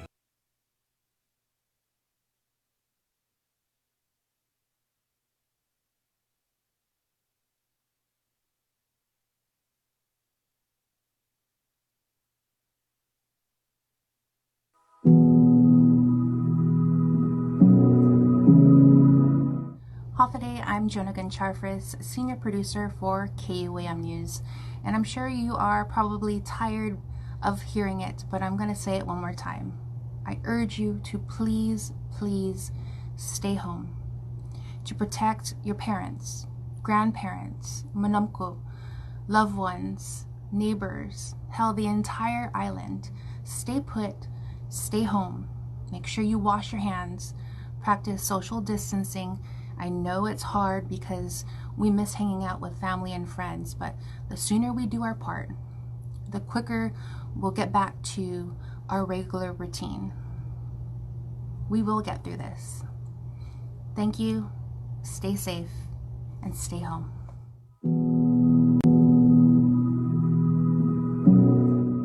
Off it, everybody. I'm Sabrina Salsmatanani. And I'm Chris Barnett. Join us bright and early weekday mornings on I-94 for KUAM News' Containing COVID morning radio show. It's also being broadcast live on our KUAM News Facebook page. You know, we don't want to be doing this forever, and you probably don't even want to listen to us forever. But that's why it's so important that you practice social distancing. You know the drill. Wash your hands. And stay home! Just stay home! Stay home! Ah! Food banks across the nation. The number of cars has been overwhelming. Long lines are painting a picture of the economic hardship caused by the coronavirus pandemic. Historic levels of unemployment mean an increase in demand for food. It makes a big difference. It's a good help. Letta Garcia lost her job in market research. She came to this food bank in Los Angeles to help feed her family of 5. They're giving you chicken and some canned food, so it's pretty important because it's something that would help my family. In Northern California, crowds blocked streets and created a backup on the freeway at Cathedral of Faith's giveaway. Pastor Ken Foreman says he's never seen anything like it. Our typical month, we would do $1 million a month in food giveaway. In a week, this week, we'll do over $1 million. And as the demand rises, I probably have in the neighborhood of 60 to 70,000 boxes that I'll leave in the field. farmers fear they could soon be out of business. Florida farmer Ken Carpenter gave away what he could to a food bank, but says he has produce that will rot because of the drop in demand from the food service industry. Not enough customers for all the tomatoes, beans, squash, everything that's raised in Homestead. We're all struggling. This church in San Pedro is now giving away food to the community every 2 weeks. Feeding America estimates its network of 200 food banks would need an additional $1.4 billion in resources over the next 6 months to continue to feed those in need. Danya Backus, CBS News, Los Angeles. GU Self Storage, conveniently located near the Harmon McDonald's. We offer affordable rates, online payments, and auto bill pay for your convenience. Plus gate access daily from 6 a.m. to 9 p.m. Call us today at 648-7867 for more information.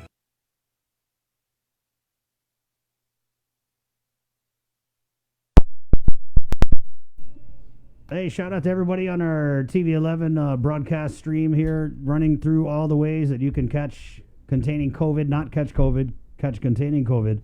93.9 FM on your FM dial. Also streaming live, KUAM.com, the KUAM News app. And obviously, we're on the KUAM News Facebook Live, 8 to 10 weekday mornings. We are shooting up on TV 11. And then you could also catch an audio. I don't know why you'd want to do that because we're wearing our Easter clothes today, but that's on Docomo Channel 10. 914. Bree, what do you say we go up to your neck of the jungle and check in with your mayor, Mayor Rudy Matanani, the mayor of Gigo, on the line. Good morning, Mayor. Hey, good morning, Chris. You know, before we move forward, I just want to thank all the first responders, the doctors, the nurses, the the medics that call. They call for emergency. I want to thank them for all they do. It's very hard, at times like this to leave your family and worry about what they go through during the day, and then when you go back home, you always think about making sure that you're clean and you don't bring what you worked on home. And I want to thank all of them, every single one that, the mayor's offices. It's not because I'm the mayor, but, we got to think about the people that work for us. And, I always ask everyone to take the time to be always safe. Exactly. How was your Easter, Mayor? No aches, but I was cleaning my farm, but, I'm raising chickens, so maybe next Easter we can color those eggs. Right. Well, I had the Lieutenant Governor on the show, and he committed that we're going to do a redo of Easter after COVID, so I'll keep you posted what day that's going to be. Chris, I'm glad that you called, because I was sitting here thinking about trying to find out how I can find out if, and I'm pretty sure there is, in the last news that I saw, there were about 30 some people that are infected in the north. So, I'm still pleading, as the mayor of one of the biggest village, as far as land mass is concerned, and the second biggest as population is concerned. I think that we should know where all these people are at. Let me just give you an example, and I think I said this the last time I spoke on the air. I think that the mayors and the officials can really, really help not to spread this virus around, and we can also always watch, when residents go to this area and let them know, that it's restricted. I think that that's one of the best ways to help not multiply, but try to sustain the numbers of infected people that can spread the disease. Because if we don't know, and we pass that house, that one house in particular, and there's people cutting for wood or anything that you can think about that normal people like us do, they can accidentally walk in there, and there you are. You know how we are, the way we greet people, shake hands. And if a person is just woke up and they're infected, and the public health knows that they're infected, and they're not letting at least the mayors know, so we can help watch out for that area. I don't know if they have a magic spell that can answers my question. Yeah, I doubt that that's going to happen, though, because we've been talking about this since day, first week, and despite concerns from mayors, it doesn't look like you're going to get that information. I mean, we can't even get information on these current trace investigations, and there's 2 particular health clinics that 17 people have contracted COVID, and nobody knows which clinics. So. Right. That's kind of. Do they explain what? No, Mayor. There's no rhyme or reason, because they announced Iglesia de Cristo as a cluster, but they won't tell us what clinic people caught COVID from. So I don't understand. And we made that same argument. I think Adriana. Yeah. But that's Chris. I hear you, my friend, and I convey with you, but that's not reason enough to keep the people, from knowing what not to do and what to do. Mm-hmm. How often do you guys get updated by the Joint Information Center or anybody from the governor's office? Do you guys have like weekly briefings? We used to be none, and this is kind of it's unreasonable. Okay, I don't see any reason that we can agree upon on why they're doing it like this. I really don't. It's not fair. Okay, it's not fair that we are They call us the first responders, and then they treat us like nothing. That's a slap in the face. You know, all these village mayors were voted from the people where they're at. So they don't have any respect for the people that we serve. They don't. I cannot tell my residents here what's the best way to deal with this, because there's loopholes.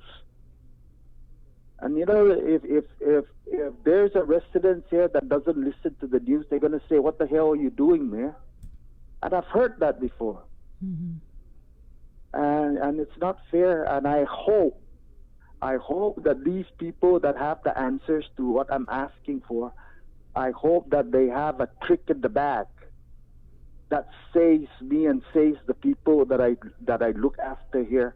And I think that all the mayors will speak the same language that I'm speaking now. And if these people that are holding these things, you know, and they don't want to give it out, I hope that they have answers when this epidemic starts taking, you know, our villagers faster than, with all the prayers that I've been saying every day, I hope this doesn't happen.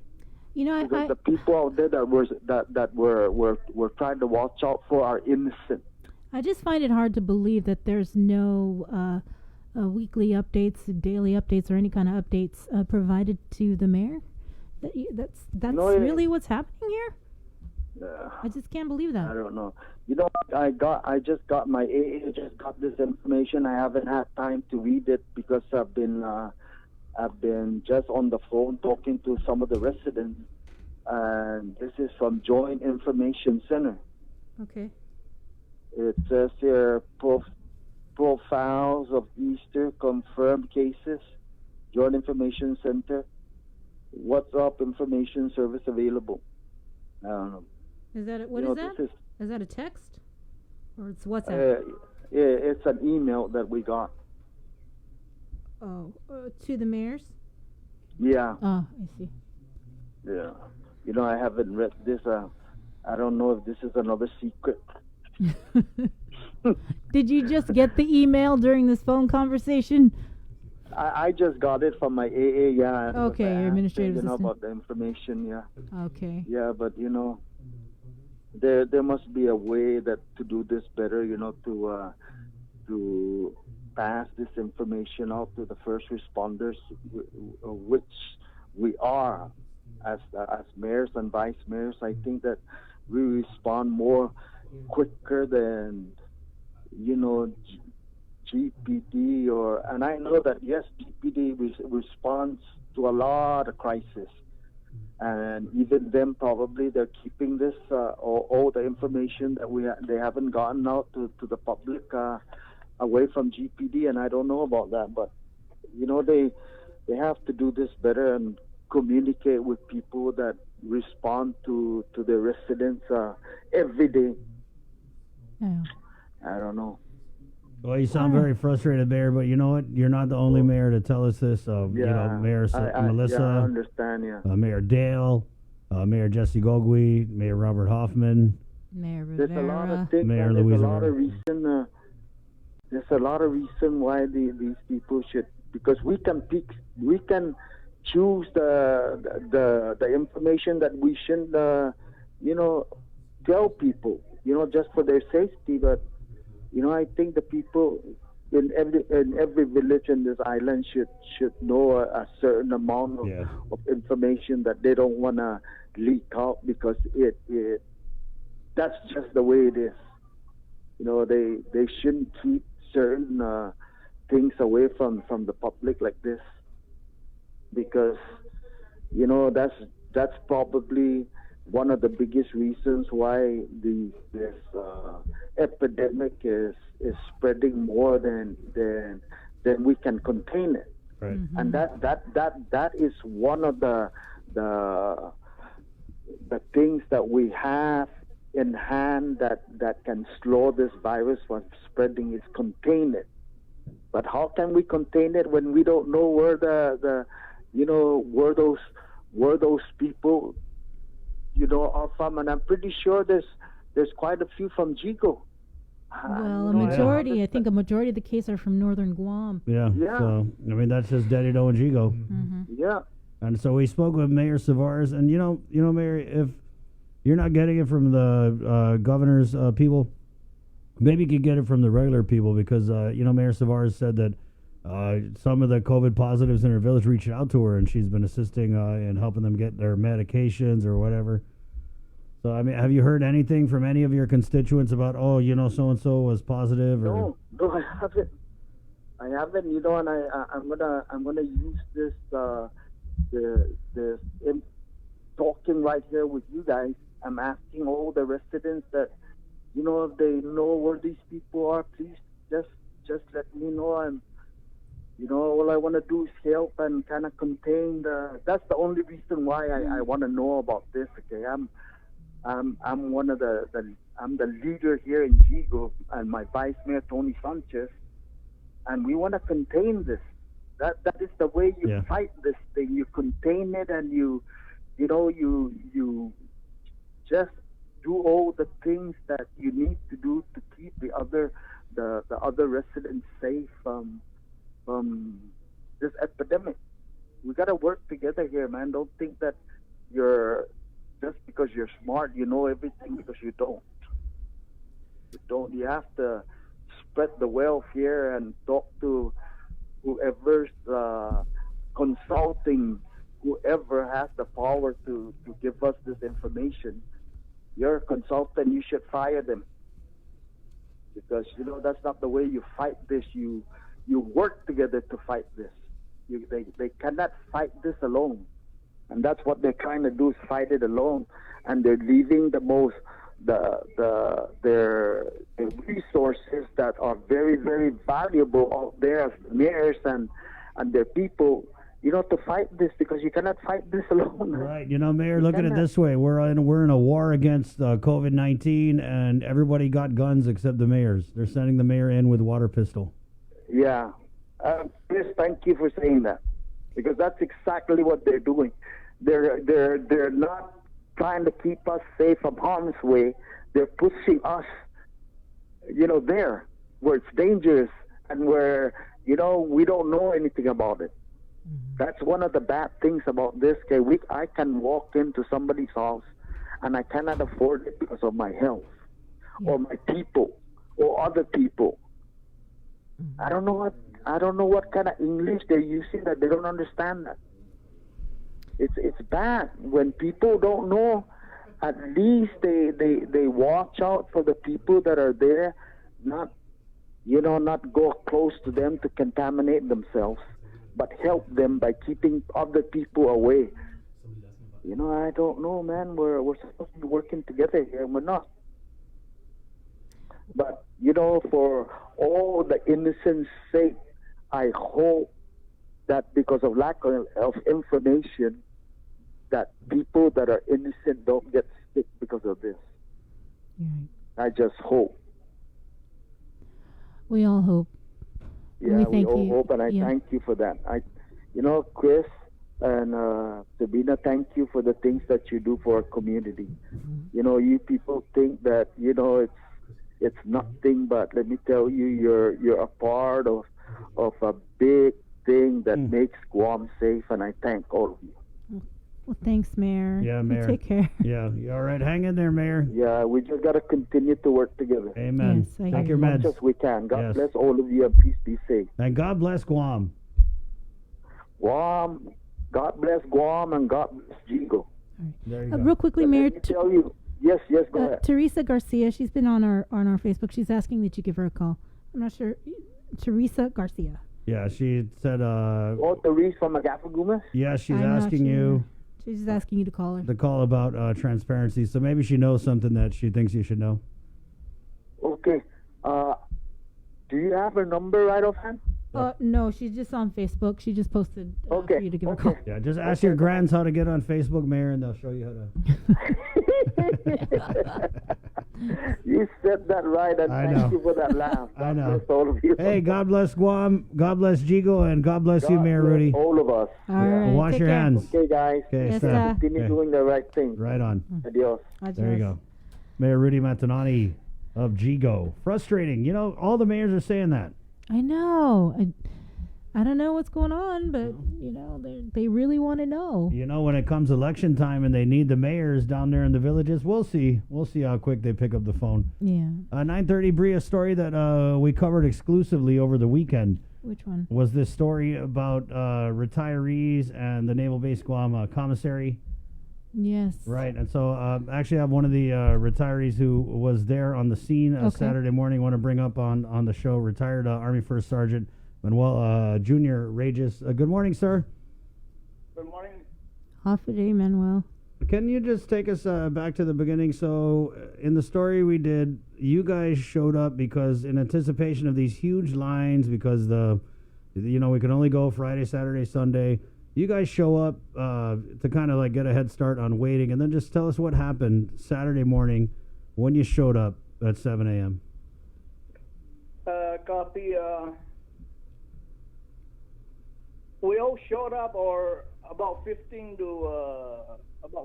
retirees, ex-military, disabled,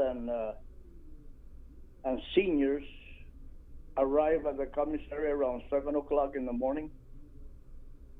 We all got our carts lined up 6 feet apart, mask on, gloves on. There is no sign. This whole situation could have been alleviated if there was a sign stating that nobody is authorized in the parking lot at such a time, or even put a blockade on the entrance. But none of that was implemented. We all arrived around 7 o'clock time frame, and then the security guard came around 8:30 and said, we're not allowed on the parking lot. Our first question was, why? And why wasn't any sign or blockade installed prior to us arriving? And also, why weren't those security guards there when we are arriving so they could tell us we're not allowed to come in and blah, blah, blah. They waited for us to be all in place, about 10 to 15 retirees, all set up, and then they came in and told us we're not allowed on the premises. This pandemic, and I understand, it's a stay-home type thing, wash your hand and all that good stuff. But this thing has been going on, and I cannot believe that they don't have any plan that if we arrive early, that we could park somewhere else, lined up or whatever. We're all senior NCOs in our time. We all know rules, and we've been following rules and regulations for our entire career, 24 years for myself. And sometimes we make rules, and we abide by all rules. If there was a sign or if it was blockade, we would have known to go somewhere else. Then my next question is, so where do we go? And this individual says they don't care where we go. Whoa. Come on, man. You got to have Whoa. a plan. You don't care where we go? Are we going to parade around base? Now, some of us and most of us do not know that the commissary don't open till 10. Mm-hmm. We understand it's open for seniors at 10, but we didn't know that the whole commissary is not open until 10. So we sat there. I mean, come on now, man. We're there since 7 o'clock, and we just decided what the heck, man? Where we're going to go. Mm-hmm. So we just sat in the parking lot, set our carts and everything else, and then they came to tell us this. It's just so frustrating that they got to have a plan of something else or thereabouts. So, like I said, we're all senior citizens, right. and we're all senior non-commissioned officers in the United States Army. Yeah. This is something that I know that my daddy's retiree also, and I could just hear him too being very angry and very upset. And my dad's the same way. If he opens at 10, he'll probably be there at 7. I'll probably be the one driving, waiting in line, because he likes to, he anticipates, oh, there's going to be a line, so we have to get there early. Right. And I can see hear the frustration, and it's really unsettling that they would tell you they don't care, where you go, just go. Yeah, I mean, come on, man, give us enough other than they don't care where we go. Anywhere but here. Yeah, anywhere but the parking lot. Mm-hmm. So we asked, can we just go in our car? I mean, I don't know what's the whole big deal about not being there. So can we just go in our car and wait until the commissary opens? No, we got to go. And, I was surprised that there wasn't nothing bigger than that happens, because remember now, most of these guys been to several wars, and they all got PTSD, but we just suck it up like we always do. We follow rules, by God Almighty, man. Like the old army saying, a fucked up plan is better than no plan at all. Oh. That's messed up, man. Yeah. But, you're dealing with Navy, so I don't know. My wife called the duty officer to find out any other information. Would you believe the duty officer does not know anything? Wow. It's so embarrassing, man. Yeah. Our governor opened our island for these 3,500 sailors to come to do their 14 days quarantine. I wasn't in agreeable of that and all that stuff, but yet they denied the retirees on a parking lot. Yeah, and then damn bullshit, man. Sir, you could not curse, please. They're like, we got to watch the language, okay, because we're on the radio. Sir, the video that we got, it showed, I mean, you have disabled Monomco, limping back with a cane to the car because, the Navy said skedaddle now. So do you know if this happened again on Sunday, or Sunday did you guys know, okay, we can't show up early? No, I didn't. Actually, Chris, to tell the truth, I'm still pissed off. Oh, I see.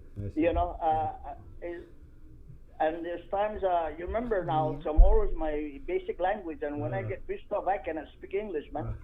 That's just a given, But this is just dishonor, man, to not to the senior citizen or whatever, but man, we fought for this country and for this island, and for us to be treated like this, and it's just I don't understand, man.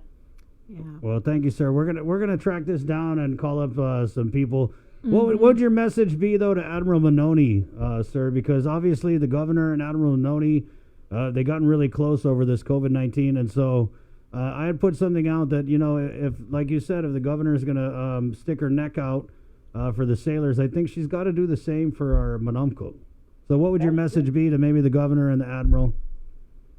Just have a better plan. If we cannot be at the commissary at such a time, where else can we assembly and wait for the commissary to open, or just some kind of, because they don't want us to line up or anywhere, or tell us to nobody comes on base other than essential people until 10 o'clock. I don't know. Mm-hmm.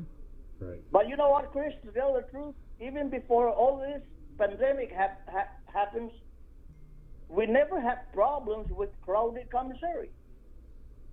If they open the commissary like normal, we never had any problem. Now, if they're saying that the civilians or the retirees are buying everything in the commissary before the active duty people, then why don't they just open it 5 days a week or 7 days a week and have the civilian and disabled and the retirees after 1 or 2 o'clock in the afternoon? Yes, I told you. There needs to be more access for you guys. What we're doing here in this limited access and creating this huge turnout of people, it's a risk. We're being exposed. Mm-hmm. There's a risk of exposure. That's even worse than yeah. And the other thing is, we practice the 6 foot social distancing. Separation from, man, I'll tell you what, if you guys go on base and watch the military people handle themselves. There is no 6 feet. As a matter of fact, my wife took a picture of some of them. There's gag-lagging all within, I mean... Gagulagging. My goodness, man. I mean, they don't practice it. Yeah. Okay. But they expect us. I think there's a little bit, no, I don't want to say it, but... No, don't. Yeah. I think Please. they treat us like third-class citizen, man. Third class. The Wow. whole island of Guam, not just... this is our darn island, man. If nothing else, just give us a little respect. Thank you, sir. Thank you so much. There you go. That's a retired. Obviously, people are very, very fired up about this. Mm-hmm. And very frustrated. And you know what? I think one of the takeaways there is they asked them to only go Friday, Sunday, Saturday.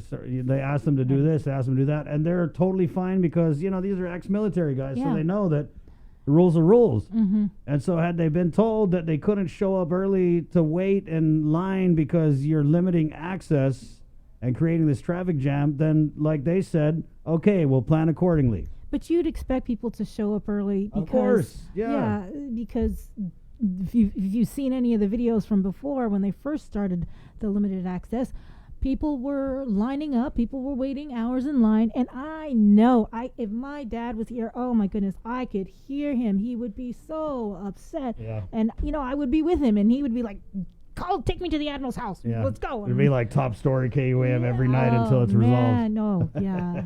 So I feel their pain. Yeah. I could totally feel it. I probably wouldn't curse on air about it, but you know what I want to add too, Chris, because I've got a little bit of experience with the men on my dad's side of the family because my dad was the oldest of 10, and my 6 uncles all served in various branches, and I appreciate what Mr. Cruz said, and Chris, you kind of alluded to that, but you know, once you're a retiree from the military, and we see this all the time, we've covered this for decades, right? Retirees still look to each other for leadership and for rank and for structure. So I'm wondering right now, you know, because Mr. Cruz retired as a first sergeant, you know, he's a platoon leader. He's just like, you know, a step away. I mean, I'm sure if he had just served a couple more years, he could have made sergeant major. You know, he's really up there. I wonder how other retirees will now look to him and saying, you know, can you be our voice? Can you advocate for us? Because, you know, as you know, hopefully this type of issue isn't going to fester for much longer, and you know, they'll find out some sort of way to facilitate everybody. But there are going to be a lot of people that just say, hey, yeah, you know, we've earned the right, and there is a comment in there. Let me. Well, I think what they're doing, what he said, is they're Seguenza looking toward the governor to for leadership in this. Yeah, TJ Seguenza actually says in the comment stream, he goes, you know, you have earned the right, you know, to receive and the privilege to access the services provided to our retirees, and that's absolutely correct. You know, then you know it doesn't matter if you were in the Army, if you're in the Navy, you know, like it's a very popular saying in the military. I mean, you know, I'm sure your dad knows this. You know, you all spilled the same blood in the same mud. And they're willing to follow the rules and do what they got to do. You know, active duty, whatever the. Yeah, they're not being anti-military right now. They know what they're supposed to do. It's just kind of like upset with the fact that we can't come early, park, and you know, for what reason? Where do we go? Go wherever. You know, that's a little bit disrespectful. And I think it's also problematic that the videos we're seeing of the people lining up this weekend look exactly the same as the videos we saw the first weekend of the limited access. So it's clear that the Navy or whoever is calling the shots is not doing enough to. And I'm surprised they didn't take down some names and ranks. Like maybe they did, and then you know, report them to whoever. Like, I mean, come on, I don't care where you go, just go. You know, no. Yeah. No. What's your name? Okay, let me write that down. Yep. Badge number. Yeah. Okay. 9:44. Let's stick with the phones here, and we have Lynn online. Lynn, you had a question? Hello. Hi. Hi, Lynn. Hi. Good morning. How are you two doing? How are you doing? So far, okay. Staying home, listening to the governor for now. How was your Easter? Boring. Not the same without my mom. My mom's gone. Not used of doing anything without it. Well, anyways, sorry to burden you guys this morning. Never a burden to hear from the people. Is you know, I wanted to check with Department of Labor. Is there a way that we can get in contact with them to email the things that they need for this unemployment? Yes, there is. Okay, so you were listening, right? That email. So Director De La Sola said, start getting all your stuff together so that you can be ready when they do release the applications. The applications are not out. right now. But he just sent me a message asking that you also prepare, where is that thing at? Your bank information so that they can do like a wire transfer type of thing. So okay, what goes on as the cost? So we don't have bank accounts. right, and that's something that they're gonna. I mean, obviously, a lot of people don't have bank accounts, and we're talking about people who are displaced workers. So, ma'am, the best I could say is that I think Director De La Sola is aware, and they're trying to figure out how to get this out to as many people as they can. The application process hasn't even been started yet, but you know what you can do is just to kind of like lodge your name in there, is you can email your name. How you were displaced, the name of your employer, and a contact number to Rapid Response at dol.guam.com. Yes, I got their email. And last question, sorry again, is with this tax, what they're saying they're going to be sending out this week. Do you know if like the FSM are part of it, the one that, don't go over 75 cents? I got a lot of friends and family, they don't have phones, and, I told them they have to stay away for now. So how does this work with the tax? With the what? The tag? Okay, You're talking about the governor's program to give money to those who earn under $10,000 a year in adjusted gross income. Payments? Yes. Oh, okay. Yeah, I think what you would need to do is did you say they filed? If they filed in 2018 taxes, then they would be eligible, and they made below 10,000. But in the meantime, I would just call 311 to get further clarification. Or go ahead. Okay, thank you so much, Miss Sabrina and Mr. Chris. You guys have a good day. Be You safe too. and blessed. Wash your hands. All the time. Yeah. Okay, safe. thank you. Okay. Okay, stop. Let's get Jason Solis. Go ahead, Jay. Okay, real quick, Harvey Egna, who's one of our top fans on Facebook. So Harvey, thank you for. Harvey has been, chatting it up all morning long. Has a concept right here that I want to share with you guys, and you're seeing this like a lot. Harvey says, "Why not implement an odd even shopping plan?" And I know he's talking about within the context of like the Commissary or the NEX, but we're actually seeing a lot of people mention this for private gas stations, private. Even the banks should do that. Convenience, convenience stores, grocery stores that say, okay, like Monday, Wednesday, Friday, you're open for the public to go shopping. Tuesday, Thursday, you just do a complete sealing the floor disinfectant.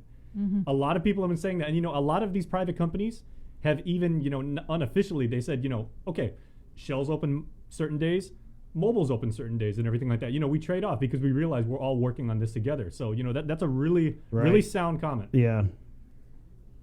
Okay, thank you, Thanks, Jason. Jay. Yeah. 9:47. We're going to take a break and wrap up the show next here on Containing COVID. To all of our watchers and viewers on Facebook Live and KUAM TV 11, good morning on you.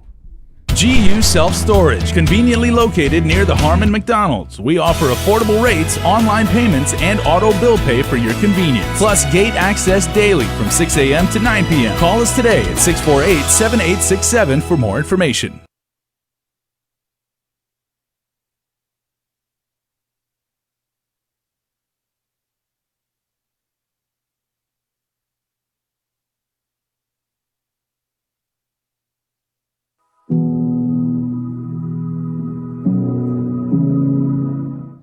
Today, I'm Jonah Goncharfris, Senior Producer for KUAM News, and I'm sure you are probably tired of hearing it, but I'm going to say it one more time. I urge you to please, please stay home, to protect your parents, grandparents, manamko, loved ones, neighbors, hell, the entire island. Stay put, stay home, make sure you wash your hands, practice social distancing. I know it's hard because we miss hanging out with family and friends, but the sooner we do our part, the quicker we'll get back to our regular routine. We will get through this. Thank you, stay safe, and stay home. Today, the soldiers and airmen of the Guam National Guard are working hard to fight this coronavirus battle. You can help us win this war. Please stay home. Saga Gigimatmizu.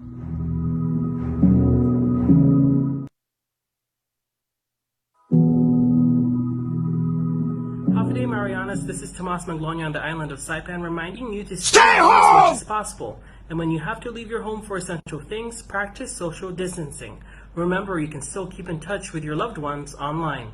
We can get through this as one archipelago, one Marianas.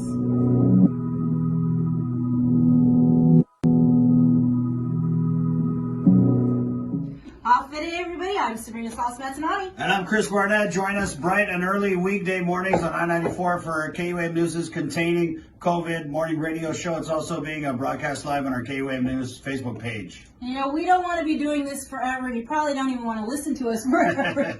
But that's why it's so important that you practice social distancing. You know the drill. Wash your hands. And stay home! Just stay home! Stay home! Ah!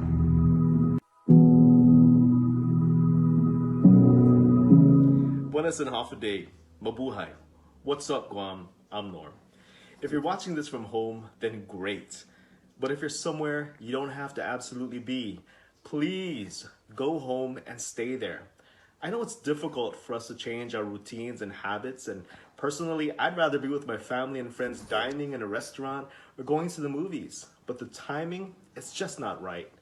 We're asked to make a little sacrifice now, but in the long run, it'll help to ensure that you and your loved ones remain safe. We're dealing with an unprecedented health crisis, and we need everyone's cooperation. Let's fight the spread of the coronavirus by doing our part to stay home so that Guam can stay safe.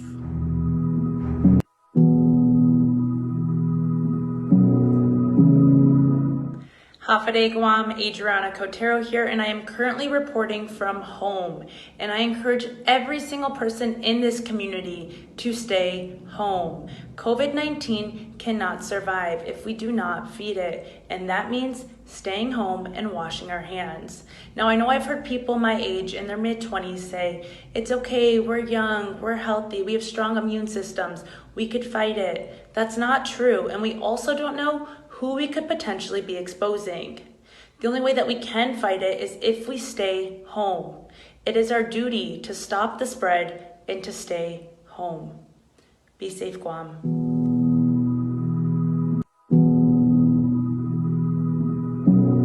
Miss our daddy, Specialist Joshua Mansonotia. I can't wait for him to come home. Keep us safe and stay home. I miss my daddy, and I can't wait to see him. So keep us safe and stay home. Dab.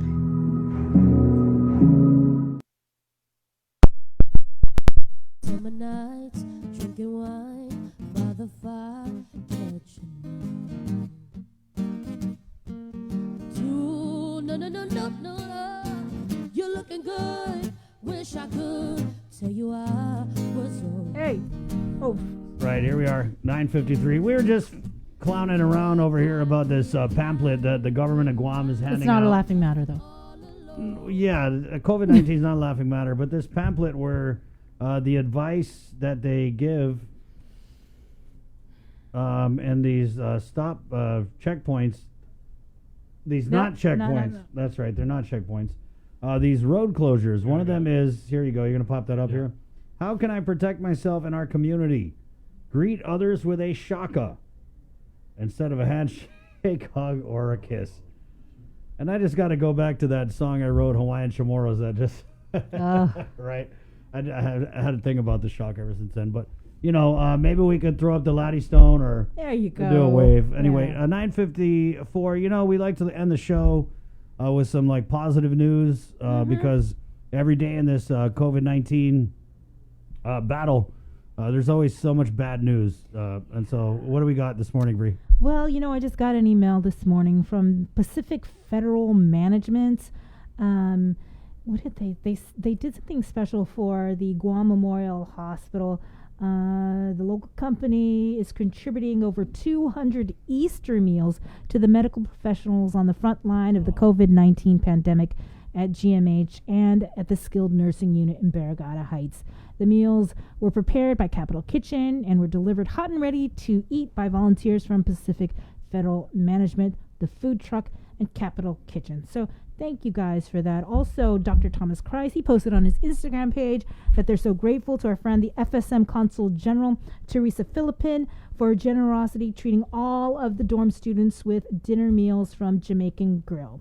Biba Consul General Philippin. And there are several dorm students that are still over at the dorms, and I actually want to get that story out. Maybe we could talk with Mark Mangiola or someone from UOG, but these are students that are from the FSM. They didn't get a chance to go home when the lockdown was declared, so they're still here. And you've got organizations like the FSM Consul General's Office and the FSM Association of Guam that are pitching in and helping them out, whether it's delivering food or sanitary products, hygiene products to them.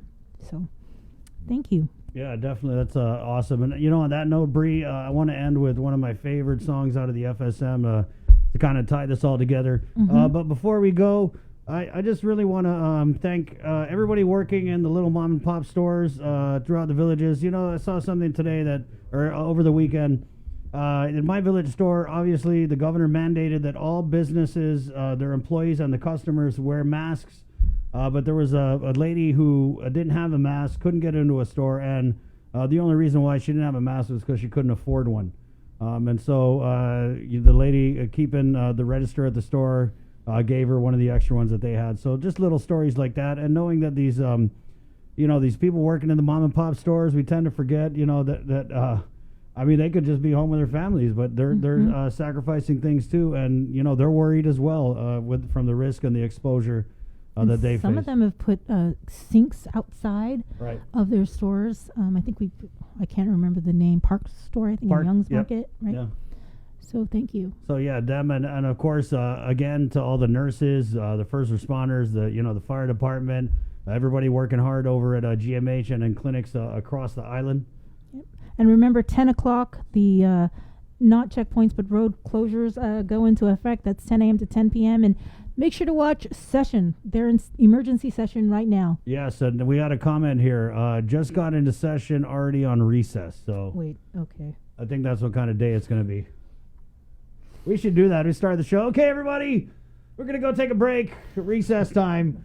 9:57. Thank you guys so much for watching Containing COVID. If you could, please watch and you share the broadcast. There's a lot of info in there, especially about Department of Labor.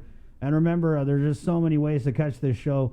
So to our viewers on our Virgin broadcast on KUAM TV 11, good morning and thank you so much. To our viewers on Facebook Live, thank you. We value every ounce of input that you put into the show. So continue to keep your comments and questions coming. Good job today, Bree. Good job, Chris. And happy. Joe.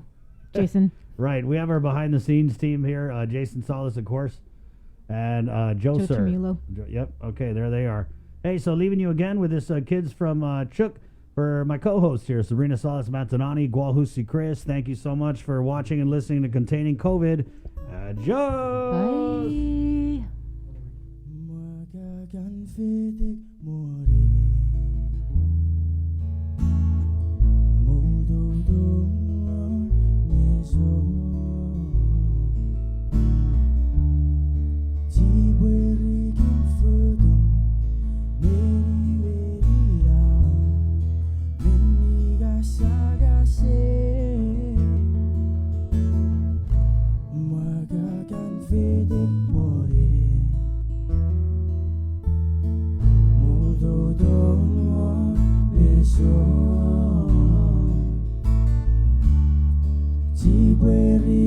Further